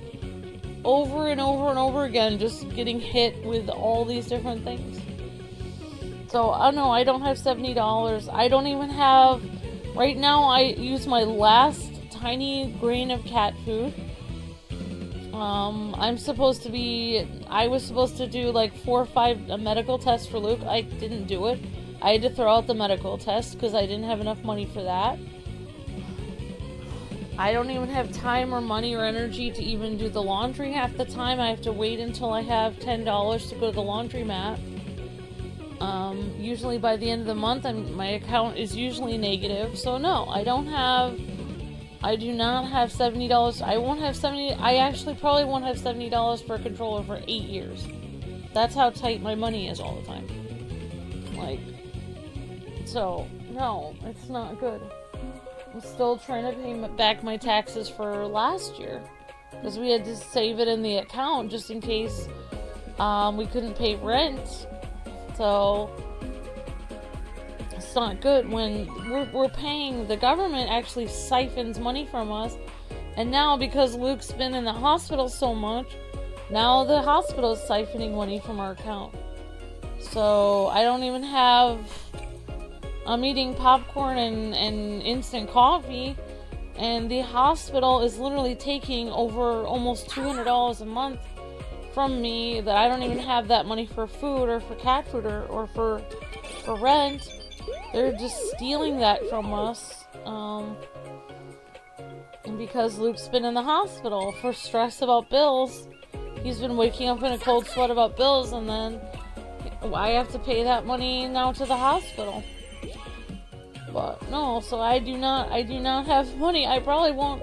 I theoretically would not have money for a PS5 controller for 9 years. Like, that would be my calculation for when I would have an extra $60. In 9 years from now, I'll have that.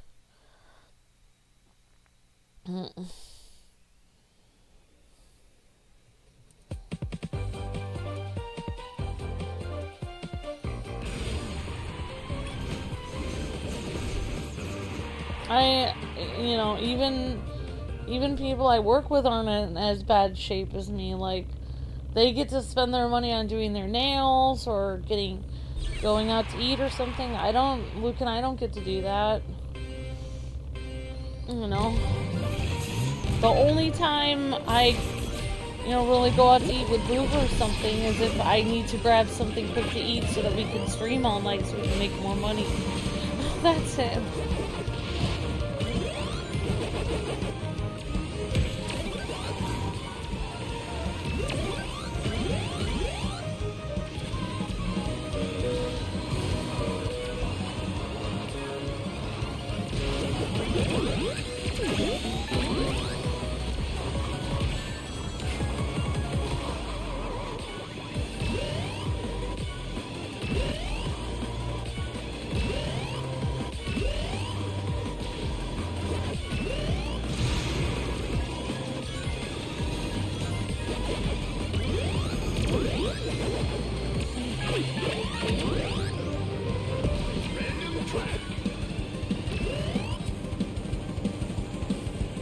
Let's go Pac-Man.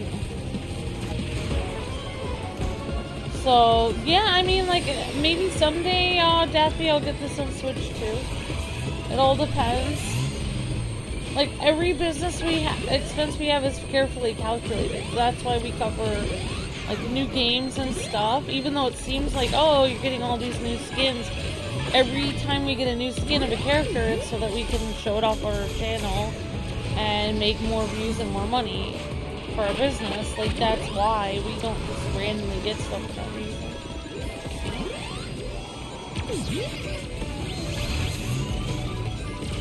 Like, they say in business, like, you have to spend money to make money. Which is true.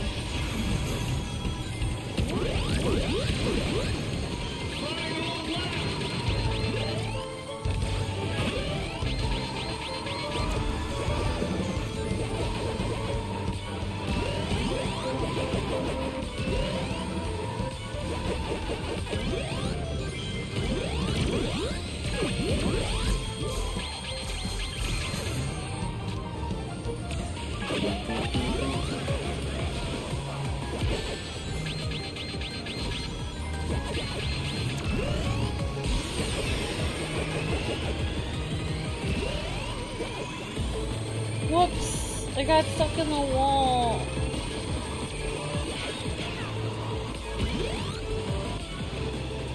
Oh, there's a blue ghosty. What's his name? It's Inky. There's Inky. Inky is blue. I forgot. Oh, come on!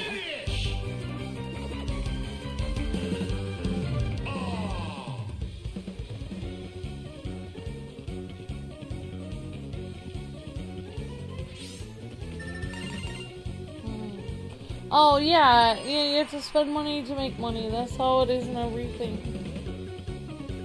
But, yeah. I don't know what Luke's talking about disappear in 2030. I don't know what he's talking about. Honestly, I think Luke just rambles on because he's so freaking stressed out. He probably talks about a lot of weird stuff. I mean, I don't know what Luke's gonna do. I mean, most people that are in as much debt as we are would have had a mental breakdown by now. So, I mean, it's a miracle that we haven't. Well, I mean, Luke isn't. I mean, if somebody came by and gave us all the money that, like, say, like we've had a few crazy people that have been like, how much money do you owe the U.S. government? Like, I'll just super chat that much. It's like, I could not tell you, you would just fall over. I'm not allowed to tell. I'm not going to tell you how much it is. Because you wouldn't even believe it if I told you. I have to pay it back till I'm 101 years old. And I'm working every single day. And I'm working like crazy. And my husband's working like crazy. Like, you tell me how much you think it is. You know. I'm not, you know, no matter how high people believe that they have estimated it, they probably have no idea. But, you know, like, they even had, like, there was a guy, you know, there was a guy a few years ago, like 4 years ago, there was a news story that he was on a cruise ship and he ended up gambling on the cruise ship and he owed the cruise like $60,000 and he just jumped overboard and self-Minecrafted. You know, that $60,000 is nothing. Like, you could pay that off eventually. Like, that's not the... Luke and I owe way more than that. Way more. That's nothing. That's chicken feed. So, you know, you can still survive, like, but like if the amount we owed the U.S. government was just handed to us tomorrow, then Luke would probably be completely fine. Like, honestly, he'd probably be fine. He wouldn't be rambling at night. He wouldn't be in a cold sweat. It's very terrifying owing a lot of money. It's very stressful. But I've lived on no money. My parents didn't have any money. I didn't have a cell phone. I didn't go out to eat when I was younger. I lived in a very, very, you know, rundown neighborhood. My parents ate every meal at home. My mom spent $30 a month on groceries growing up. $30 a month. $30 a month. And my mom could still do that to this day. Because you can live on $30 a month. You can. You just don't buy the kind of crap that people buy today. I can live on $30 a month. That's what I don't like about it. I can live on $30 a month. Luke can't. I can live, I mean, I have to buy, like, you know, vitamins and, you know, I have to buy, like, protein, like fish and stuff. But if it was just me, if I owed this much money, I would just buy nothing for myself. I'd buy crackers. I'd buy peanut butter. I would buy the most cheap stuff ever. And I did. I did buy that. And when I was in my first apartment, I was living on nothing. I got like a loaf of bread from the bread line. They had a bread line in my town where you could buy discounted bread for half off. You had to stand in line for it. So I got that, and then I would get a jar of peanut butter, and I'd have water. And that's what I would eat every month. I had water, peanut butter, and bread. You can live on that. You can live on $1 a day. Just eat peanut butter and bread.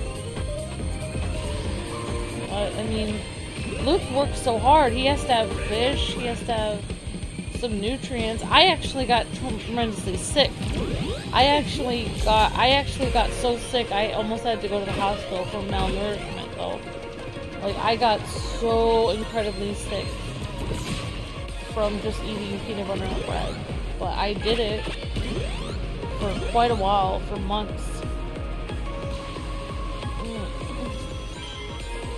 But yeah, I mean, like, I know how to save money. I do. I scrimp and save all the time, but I'm not... If I can live on $30 a month, I'm not going to be spending $70 on a controller. You know, like, that's ridiculous.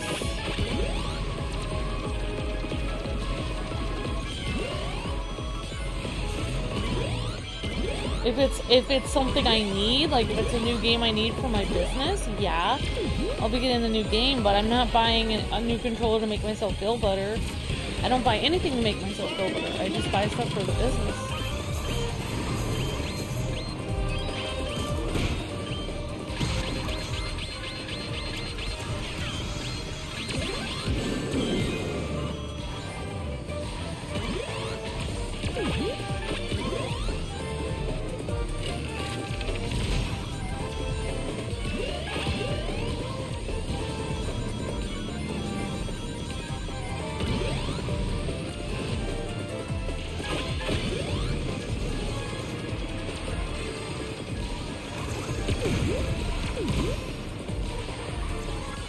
Well, yeah, I mean, that's what I would do. Like, if I needed to save money and I really needed to live on nothing, I would just, like, that's how I, just eat peanut butter and bread.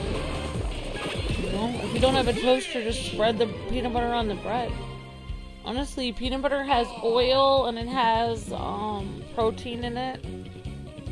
It has some nutrients in it, and just get your bread and water and you're completely fine. Like, you can basically live on that. How my mom used to save money to put us through school and stuff like that is like, just my mom would just get huge things of rice. We'd eat rice. Like 90% of the world eats rice every day. We'd eat rice, beans, my mom would, I never had vegetables from the freezer. They were always from the can.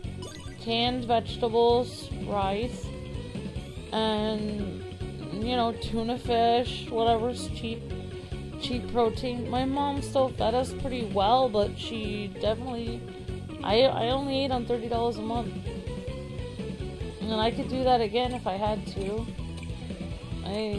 I pretty much, I eat all my meals at home anyway. I cook everything from home.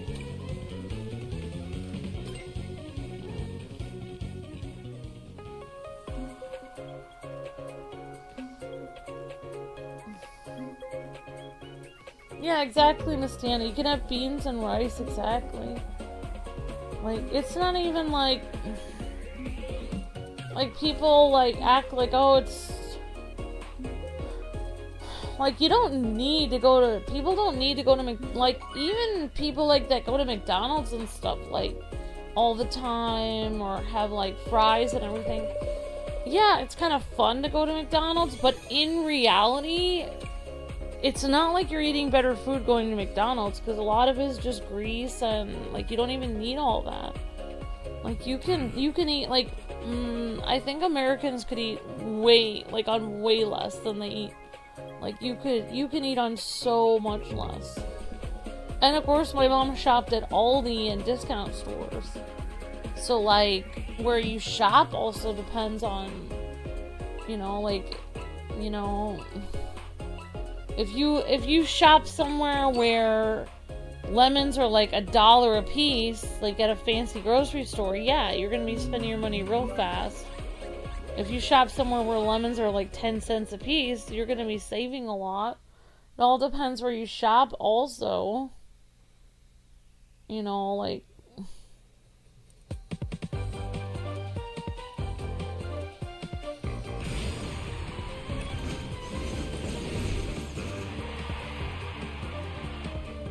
But my mom was home with us because, she wanted to make sure that she would be home and just spend time with us, making meals and stuff.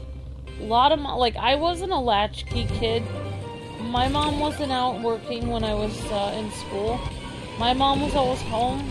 My mom helped me, encouraged me with school, and helped me with my homework, and stayed home, and she took me to soccer practice, and my mom made sure she was there for me to help me with all my stuff for school. So I didn't have the latchkey kid thing like Luke did. Luke's mom worked all the time. My mom stayed home because she felt it was important. And it was. I had a full scholarship because my mom was home encouraging me. I did much better in school because my mom was always there helping me. I should have done really well. It's unfortunate that I lost my scholarship. Then I'm going to lose my scholarship. I had to leave because Luke got into a horrific car accident.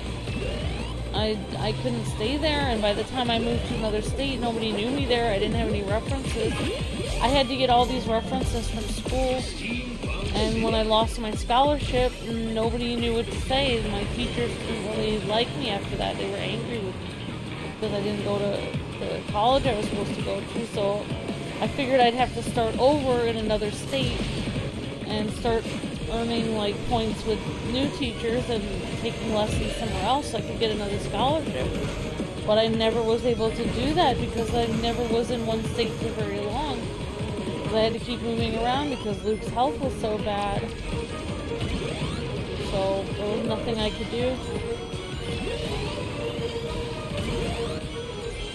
Excellent performance. I was going to it was a Christian conservatory of music, like the only Christian conservatory of music in the country.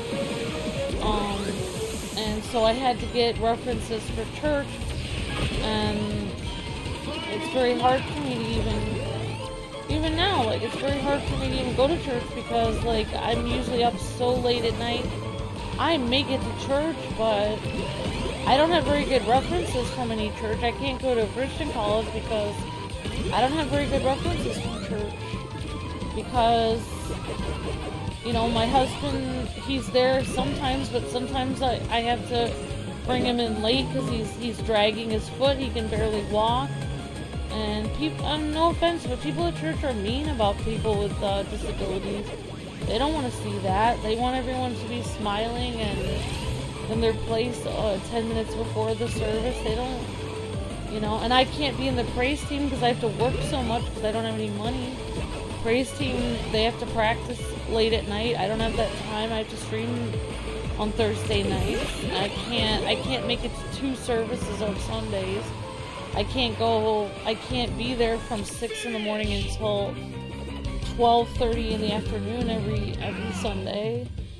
So I can't be in the praise team, so I can't get a music scholarship from the praise team. So there's a lot of factors. Like, I either have to go to I have to go to a regular college, which is fine, but I actually like church music. That's probably one of the things I wanted to do, was to lead, like, choir and stuff like that, be a church organist and lead choir and stuff like that. I can't really do that going to a non-Christian music college. So it's hard. Like, I have to work so much, and I have no time that I can actually practice. I can't even really practice my piano because the downstairs is where my piano is, and it's so messed up all the time because my cats are always ruining it. And then 90% of the time, most of my life is just spent taking my husband to doctor's appointments and trying to keep him alive all the time. If I spend without warning at 2 in the morning or 3 a.m. randomly, without warning, my husband can have heart palpitations in which I may have to sit with him for 1 to 7 hours. And it happens all the time. I have to sit there for 7 hours just watching over him, holding on to him, making sure he's okay every 3 minutes, checking his heart rate. I can't, even when I was in medical assisting, I got fired, and I've gotten fired from so many jobs because I've had to leave for emergencies because my husband was sick.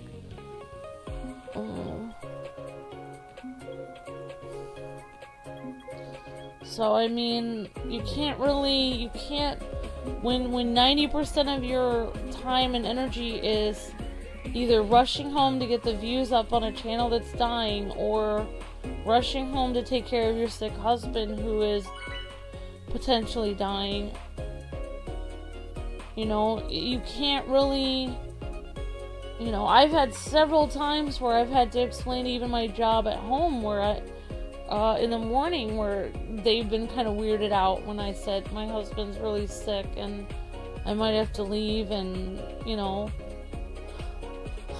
they weren't gonna let me leave, you know.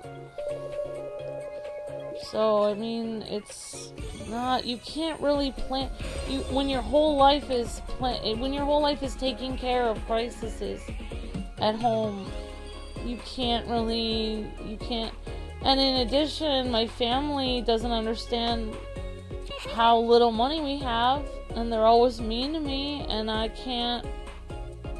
they have no idea that hundreds, if not like at least hundreds of dollars, or actually maybe more than hundreds of dollars. It used to be thousands of dollars were being siphoned from our account every month for the government. Now it's only hundreds, but we still have to pay it off until I don't know, until we're over 101. So I have so much money that has to be siphoned every month from the government. I can't. What I really hate about working all this time is people looking down on me, like acting like I don't work hard enough, which is hard because I do work hard enough. It's just I was greatly wronged from the government. But it wasn't just that. Like, before the government thing came along, Luke would, like, many people don't know, but the reason why we got into YouTube in the beginning was Luke's car accident. He was over $100,000 in debt from medical bills. That's why we had to go into YouTube in the first place. I couldn't work a regular job at that point. So, you know. But, I mean, that's just how life is. Like, you can't, what I find annoying is, like, I don't have, you know, like, other people, like, they may have money and time off to spend every, you know, take a week off. Luke and I've never even had a honeymoon or a vacation in my life. By the time 2018 came, we were hoping that we would go to Disney World. That's what we were hoping.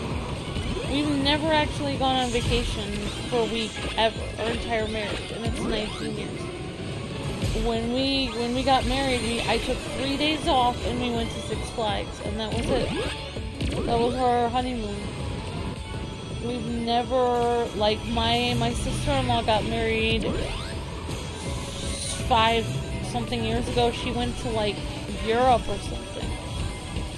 Like, I went to Europe with my aunt, but my aunt took me there in high school, and I had to go wherever she went, and we had to stay in youth hostels, which were super cheap, and it was an extremely cheap, like, trip to Europe, and I couldn't afford that, and I was only there for, like, a couple days.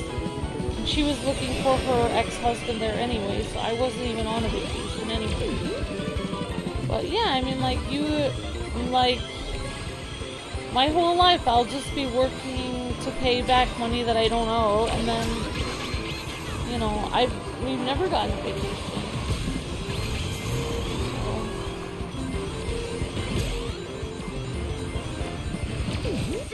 So, I can't. Nice. I don't know. But no, I mean, I don't think Luke's gonna randomly disappear in 2030. I think Luke just bluffs about everything. He wants to act cool because he's very depressed about everything because his life is difficult and he doesn't have any way out. There's no way out. There's no way out, so of course he's gonna say stuff like, oh, in 2030 I'm gonna disappear, and, like,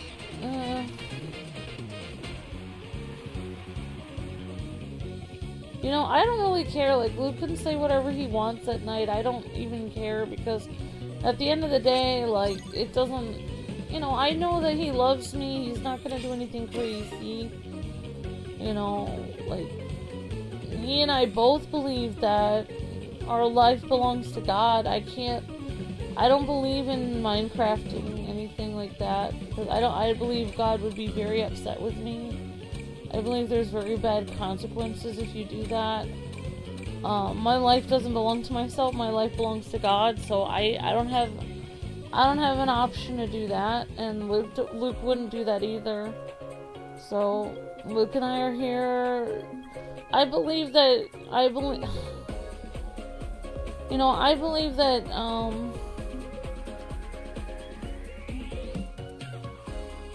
you know, I believe that every day that you're alive is a sign that you have a reason to be here.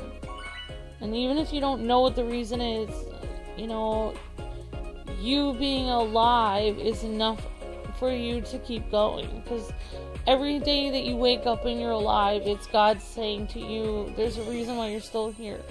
If you didn't have any more use, or if I didn't have any more use, like, if God didn't have any more use for me, then I wouldn't wake up tomorrow. Like if God was like you don't do any good, you don't help anyone, there's no reason for you to be here, I would just not wake up. But every day I keep waking up, and every day Luke keeps waking up, so there's a reason that we're here. I honestly don't. Well, now that I'm getting really late into the stream, I guess I can be honest. I don't know, but I honestly don't believe that 90% of Luke's illness is even real physical illness. I think it's a spiritual illness that is there's something very wrong. Like, I think there's some kind of evil entity siphoning his spirit or his energy, causing him pain, because every time that I do something good, like I have a good day at work, or I have a nice conversation with my dad, or we have a really nice day together and we watch a movie and we have a nice day, or I have a really good stream and I impacted somebody said, you cheered me up. Or even if I find, like today, I found a way, I had a great idea, I really believe God gave me the idea. I had a great idea how to help the channel, and I implemented that over on Facebook. And I really believe God showed me how to help the channel a little bit better, and I did what I felt God leading me to do, and I noticed the views started going up. And as soon as I noticed that, then Luke started having a heart problem where I had to rush up and see if he was okay. And that happens all the time. Every time something good happens in my life, Luke starts having a heart problem. So I really believe it's a spiritual thing that, like, I do believe that, like, evil things do try to attack you if you are to try to discourage you and to try to make you, like, I do believe there's several stages of that evil tries to try to take you out of the equation. Number one, evil tries to tempt you with sin, and if they can't get you to sin, then they start harassing you, like getting your friends and family to hate you, and they start sending evil people after you and start turning people against you. And if that doesn't work, then evil things will start to actually physically attack you and start to cause health problems and start to make your life miserable. And that's what I believe is like the final stage of that. That's what I honestly believe, that something is trying to permanently take Luke out. I do believe, like, personally, I do believe, like, if Luke would stop believing in God and just deny his faith, I think that our channel views would go up and everything would be fine. But I don't want him to do that, because I do believe that the reason why all this is happening is a test of faith. So I don't want him to do that. And the reason why I believe in that is because several things. There's a lot of examples of that. But one of the prime examples of this is if you guys watch Ben Stein, you know, the guy who played the teacher that said Bueller. That guy, he's either Jewish or he's a Christian. I think he's a Christian. And he made a great documentary on faith. I forgot what it was, what it's called, but you can find it on Amazon. And I watched his movie and it was fantastic. He has a great movie that he made. Ben Stein did. And he interviewed a guy that used to work with Billy Graham.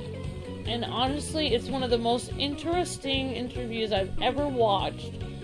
And honestly, like, he also interviewed several, like, atheists. I think he interviewed Carl Sagan and some other people about their honest opinion of how believing in no God makes them feel and all this stuff. So it's a very if you're wondering if you're on the edge about faith and not faith, I would definitely watch the movie, because he just interviews people on both sides of it, and it's very interesting. So I would really highly recommend it. It's really interesting. Like one of the scientists that wrote all these important books, I don't know if it was Carl Sagan or somebody else, but the guy did mention that he used to grow up Christian. Then he believed that, you know, evolution and atheism he found that to be the truth. And when he believed in that and he converted to atheism, he felt very empty and without any hope anymore, and he actually missed his Christian upbringing, which is interesting. But the interview that's actually more interesting than that is interesting that the guy admitted that. But there's an interview that's even more interesting than that, and that is the interview with the guy who used to help Billy Graham with his crusades. Billy Graham had another preacher that would used to go around with him, and he was actually the head preacher. Billy Graham was secondary. Billy Graham wasn't even supposed to be the head guy. He became the head guy because this other guy quit, and the reason why this guy quit wasn't because anyone disproved his faith to him or anything. What happened to him was that he would wake up in cold sweats, you know, with his chest, you know, not being able, like nightmares, like horrible fear, anxiety, stuff like that. And that's exactly how my husband is right now. He's waking up in cold sweats, fear. Something is trying to take his faith away. Something is trying to scare him to death so he will stop believing in God. So something is torturing him every night.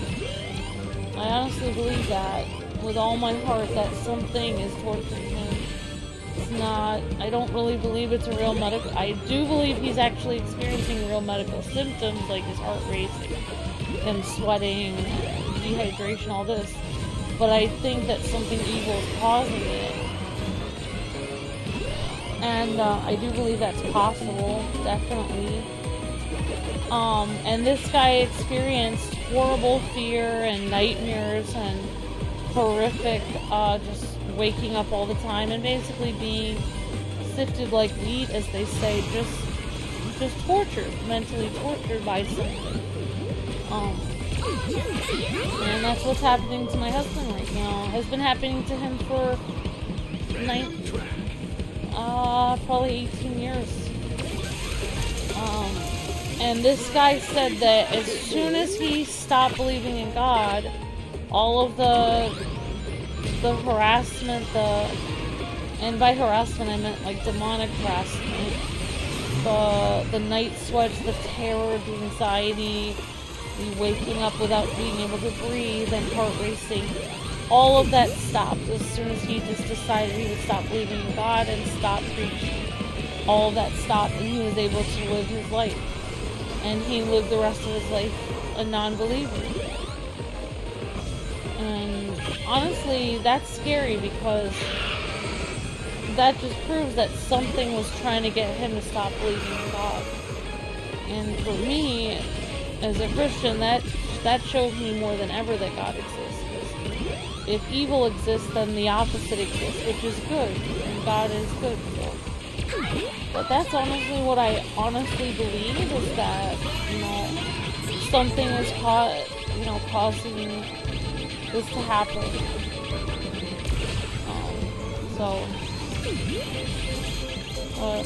So yeah, of course Luke's gonna say all kinds of stuff. He's just trying to mentally deal with everything that's happening.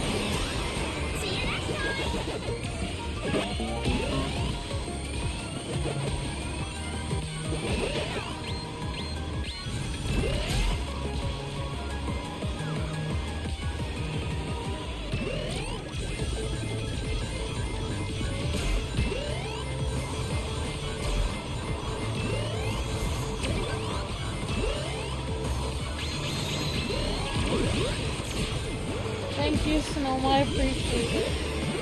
Yeah, exactly. It's like, I know that something is torturing him.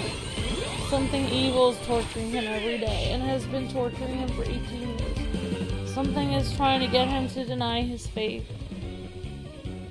Something is sucking the life out of him, and you know, he wakes up exhausted and he looks like he's been tortured all night, and that's like every night.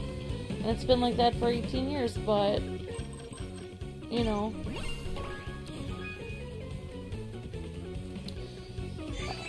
I can't really say too much because I don't want to scare people half to death. But I do believe that I do not have permission to Minecraft myself, and neither does Luke. So no matter how, I don't really want to get demonetized, but no matter how bad like if you're tortured every night, like harassed by some evil spirit every night, to the point where it turns all your family and friends against you, you have no money, everyone hates you, everything in your life that you try to do for good ends up being horrible, everyone lies about you, and everything you do ends up failing, and your life is just utter turmoil. No matter how bad that is, it is nothing compared to the eternity of, I'm sorry to say, but it is nothing compared to the eternity of separation from God for eternity in Hades. That will be 1 trillion times worse. So you cannot take the easy way out and think like, oh, I'm being tortured every night by something evil, and I'm just going to take the easy way out in Minecraft. You cannot do that, because no matter what, because you will wake up in an eternity of torment that you can never get away from. And you cannot have a second chance at that point. Not to be dark, but that's the reality of the situation. So you have to wait until God is going to take you home, You don't have power over your own life. It's true. Like, the worst thing, honestly, no matter what evil sins you do in this world, the worst thing you could possibly do is Minecraft, because if you do that, you have no way out. You've literally gotten yourself a one-way ticket to Hades, and you have no way out. You can't come back from that. You have no second chance.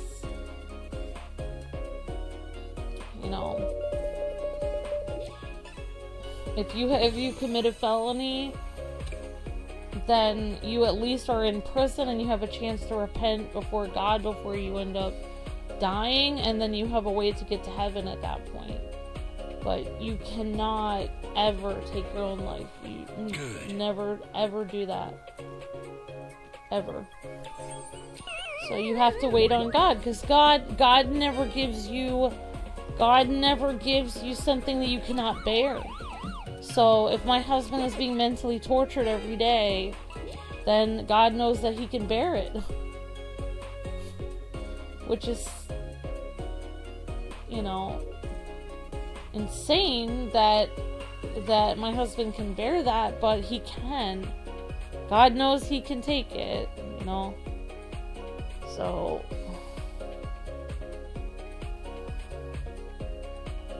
but yeah, that's the truth of the matter, is that something is really torturing him. Because it doesn't make any sense. Like, a lot of things don't make any sense. Like, yes, his heart rate is racing. Yes, he's in a cold sweat. Yes, he has all these different symptoms. He has dehydration. He has problems with his brain. He has problems with his feet. He has problems with his neuropathy, and he has extreme pain all the time. His ribs never quite healed, so his ribs are always in pain. He can barely walk sometimes. It's just like he has so many health problems. His jaw pops all the time. His throat hurts. He can't eat right. Nothing on him works. He has so many health problems, you cannot even number the amount. But something is causing all of this.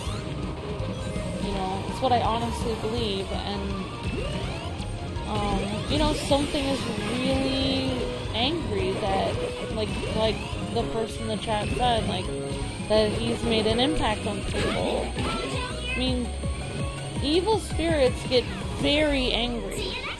Like, if you talk about Jesus to somebody, or if you talk to them about there might be a way out so that that demon cannot take that person's soul and take that person to eternal torment, and they wanted to torment that person for all eternity, and they wanted that person's soul, and you tell them about God so that they have a way out, that demon will hate you for the rest of your life. Like, that demon will come after you and try to hurt you, because it's angry. And that is honestly the truth. I know that seems crazy, but my grandfather was a missionary in China, and that, there's hardly anyone, when he was a missionary in China, there was hardly anyone in China that knew about Jesus. It was, very, people were not aware of that. And to this day, I remember my grandfather talking about some very interesting things that he saw in a country like that, in which nobody knew about Jesus. Which, I mean, I can tell you that some of the stuff that he saw was unbelievable. Like, if you would talk to somebody about it in church, they would not believe you. And, like, just to give you an example, like, my grandfather was probably the only Christian within, thousands of miles in China at the time. And he was in there was, like, not only was he there in the 40s, but he was there much before, because he was born there, obviously. But he described something really interesting that you only really hear about in the Bible. Like, when you hear about, like, Paul and Silas and stuff. My grandfather had an experience similar to some of what was described in the Bible, where he would walk into a town that had never encountered a Christian before. Like, if you are a Christian, then God lives inside of you. Like, if you confess your belief in Jesus as your Lord and Savior, God will live inside of you. Like, His Spirit will actually live inside of you. So if you walk into a country that has never encountered Jesus, you are going to make a huge impact on that country just by walking there, just by being there. If you just walk to that country, the whole country will feel the presence of God, because God is inside of you without you even doing anything, just by walking in there. And that's what my grandfather experienced, was that he would actually walk into a town that had never heard about Jesus before, and he would actually see, like, some evil spirits just come out of people just by him walking in there, because God was inside of him. So, I mean, believe it or, I mean, you can say what you will, but that is true. Like, there's some real powerful spiritual things that happen that we don't really see that, because we have all these lights on and we have all these electronics to distract ourselves. But if we were in pitch darkness and we didn't have all these TVs blasting and everything, you would definitely see some weird stuff, some spiritual stuff, but we don't see that because we cover it up with all these lights and stuff. But yeah, I mean, like, it is very real, but,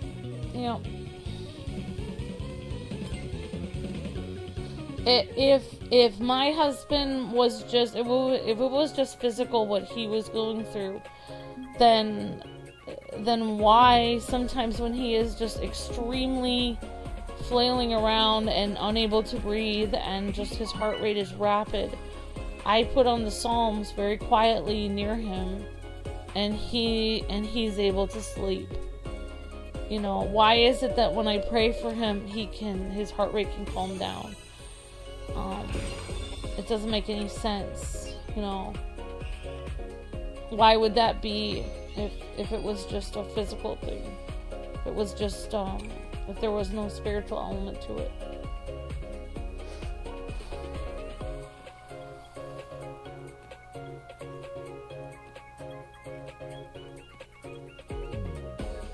I also can recall there was a time in which I actually prayed all night.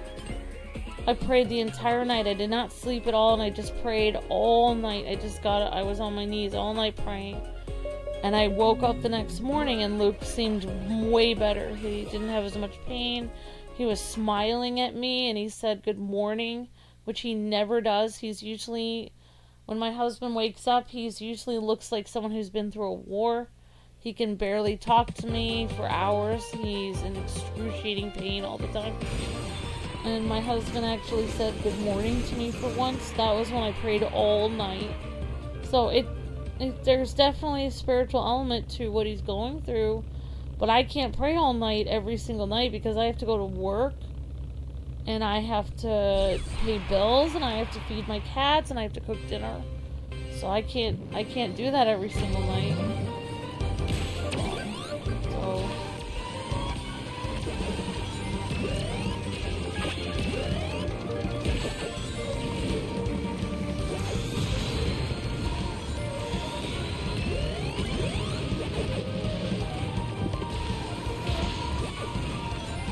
Yeah, being a missionary, like my family on both sides are missionaries, and the stuff you see in the mission field is way different than you see in American churches. Way different. And if you actually told people in American churches the kind of encounters that people have in the mission field, they would not believe you, and they would actually probably try to kick you out of their church because they wouldn't believe you, because people from American churches they're not actually aware of what real spiritual warfare is like. They don't understand what it really is. They don't understand the power that God has, that they have in Jesus. They don't understand it. They just think that they sit in a pew every day and sing some songs to be a good person. They don't understand that there's a war going on, like a actual battle for good and evil. They cannot comprehend it. But it is.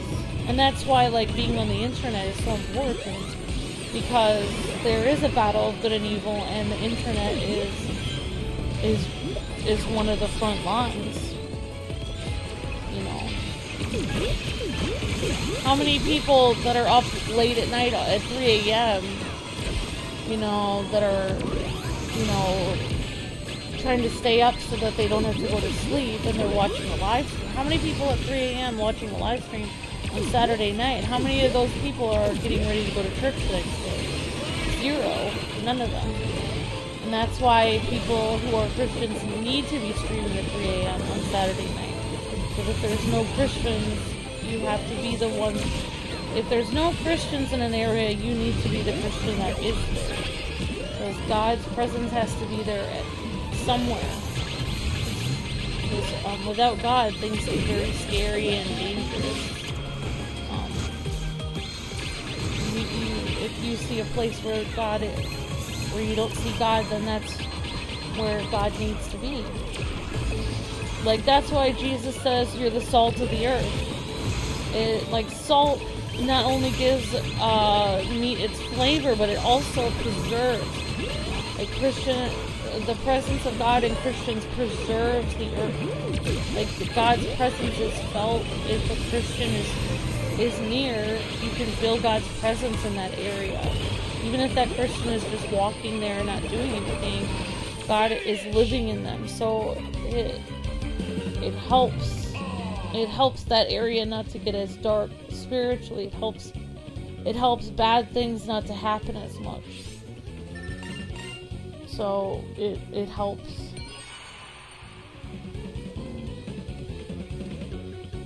But people don't, like, church people don't see that. They see the opposite of reality.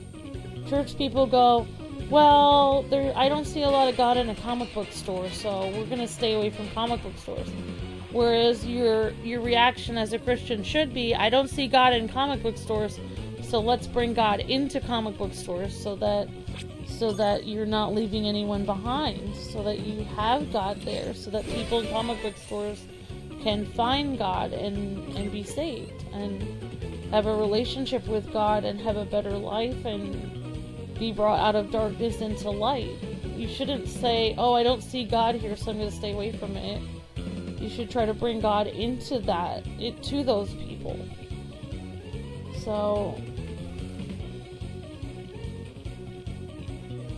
But that's why Luke and I are different than a lot of Christians, because Luke and I were saved when we were very young. I was saved when I was 5. Luke was saved when he was 4 years old. We've both been Christians a long time. Most Christians are saved between 17 and 30 something. Luke and I were saved as little kids. So we don't act like normal Christians, because we have been around for we've seen a very strange side of life. We've seen a very ugly side of life. When I stood up at age 7, when I was 7 years old, I stood up in church and I gave I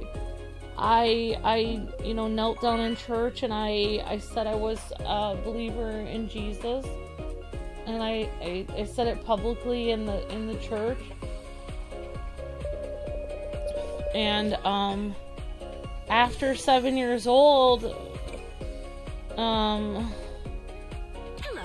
once I was 7 years old and I said that publicly, Hello. everything in my life began to change. Yes. My parents and my brothers and my friends started being meaner to me.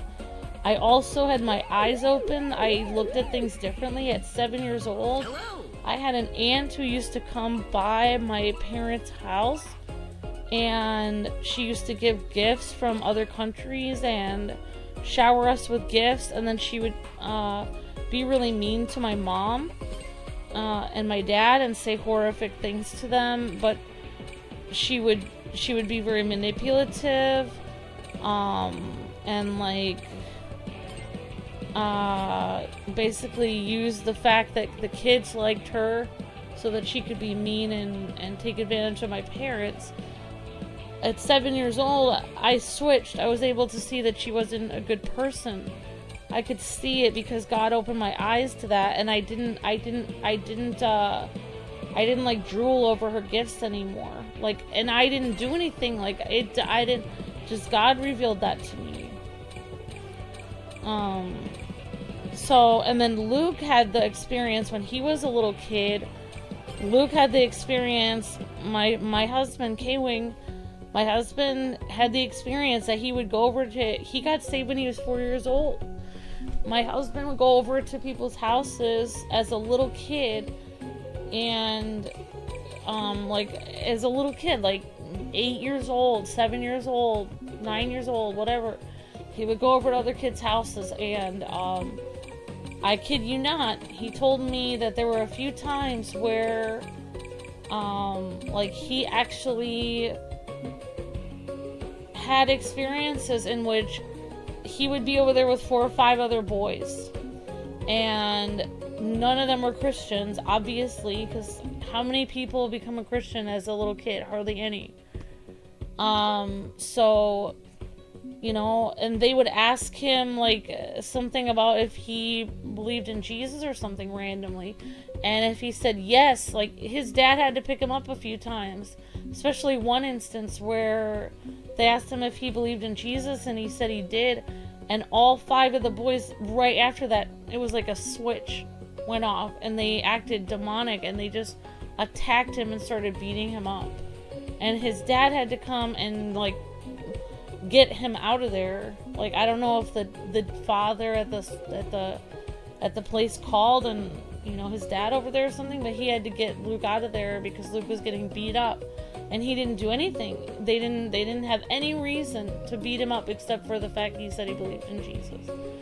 So random weird stuff happened like that to Luke and myself all the time. So Luke and I cannot relate to any other Christians because we were both saved when we were little kids.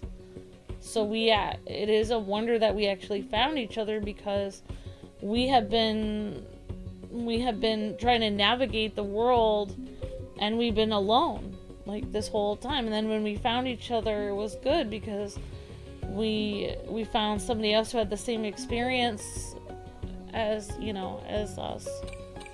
But yeah, it was like,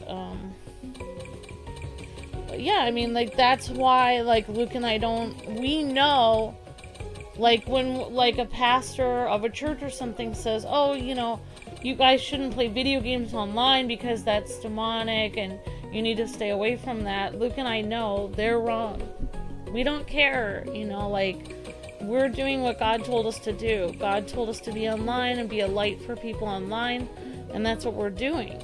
And it's not, you know, I'm not like, Luke and I have both been saved for a long time, so it's like most pastors that we talk to, we've been saved longer than them. You know, like, we've actually been saved longer than them.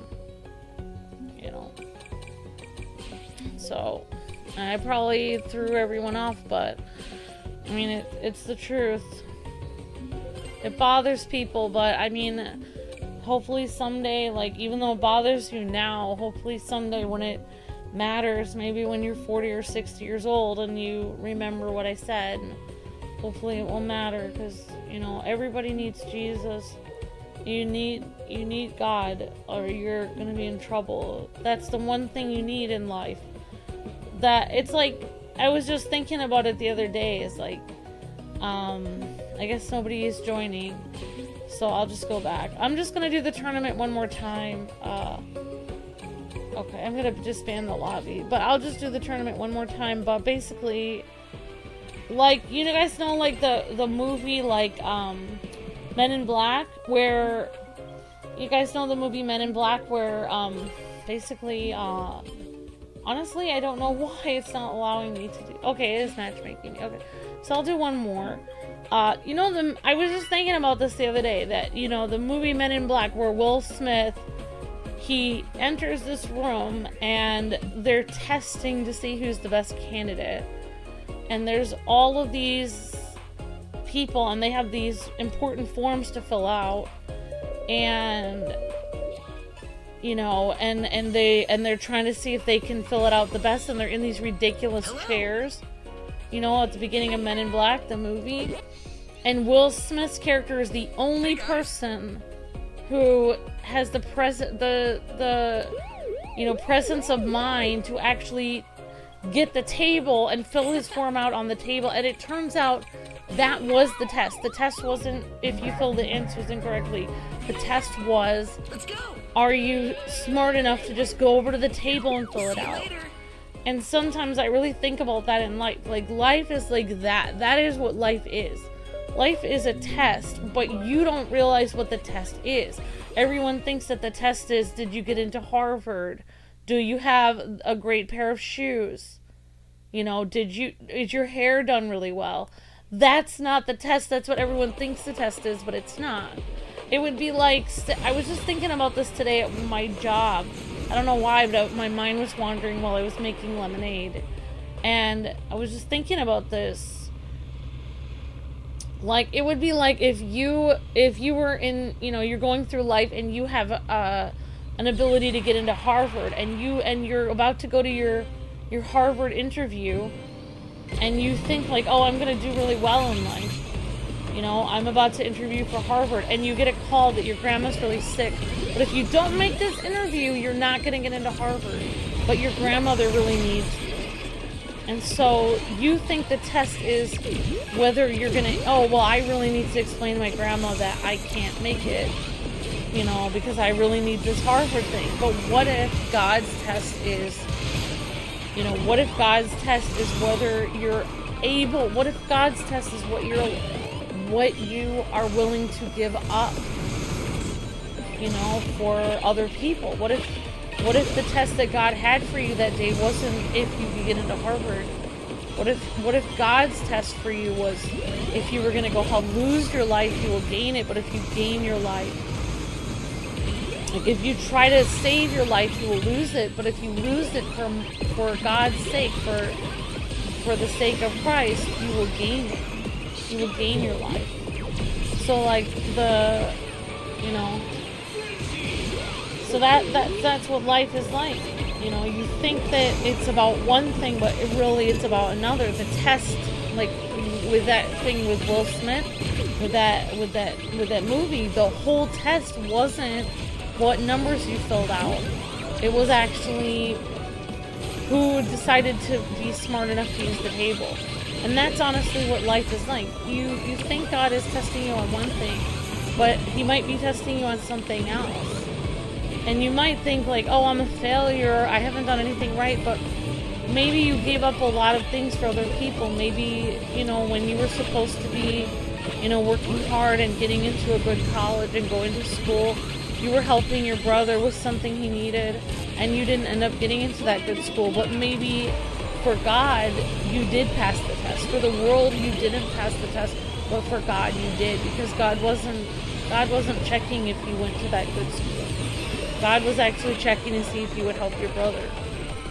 So, you know, like, what you might think is a success in this life is not what God sees as success, you know. Man looks on the outside, but God looks on the heart. So, but anyways, I'm done talking about it. But yeah, I do believe there's something weird going on, but, you know, and yeah. But I guess I won't really talk about it this much, but I mean, I can't help but talk about it because obviously it's just happening every single day, and it's just been really hard, but thanks for the encouragement for those who, like Sonoma and some other people. I appreciate it, Brayden. Thank you.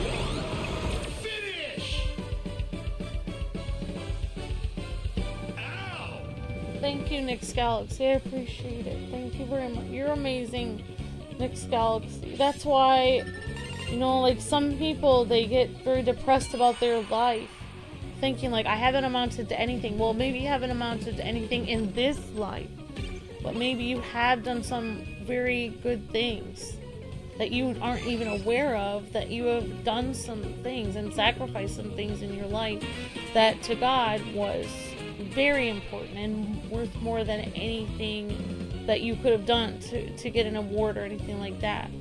So just, that's why I really believe, you know, no matter how bad your life is, no matter how difficult it is, just keep taking one step at a time. Because you might think that you're not very valuable to this world, but you are very valuable to God. You really are. And every day that you wake up, like, if you think that you don't have any purpose, then why in the world did you wake up today? Because if you didn't have a reason, if God didn't have a reason and something he wanted to do in your life, or something he wanted to use you to help other people, then you wouldn't have woken up. You would have just not woken up today. But you did wake up, and if you woke up today, that means that God has something for you to do, a task. He has things for you to do, people to encourage.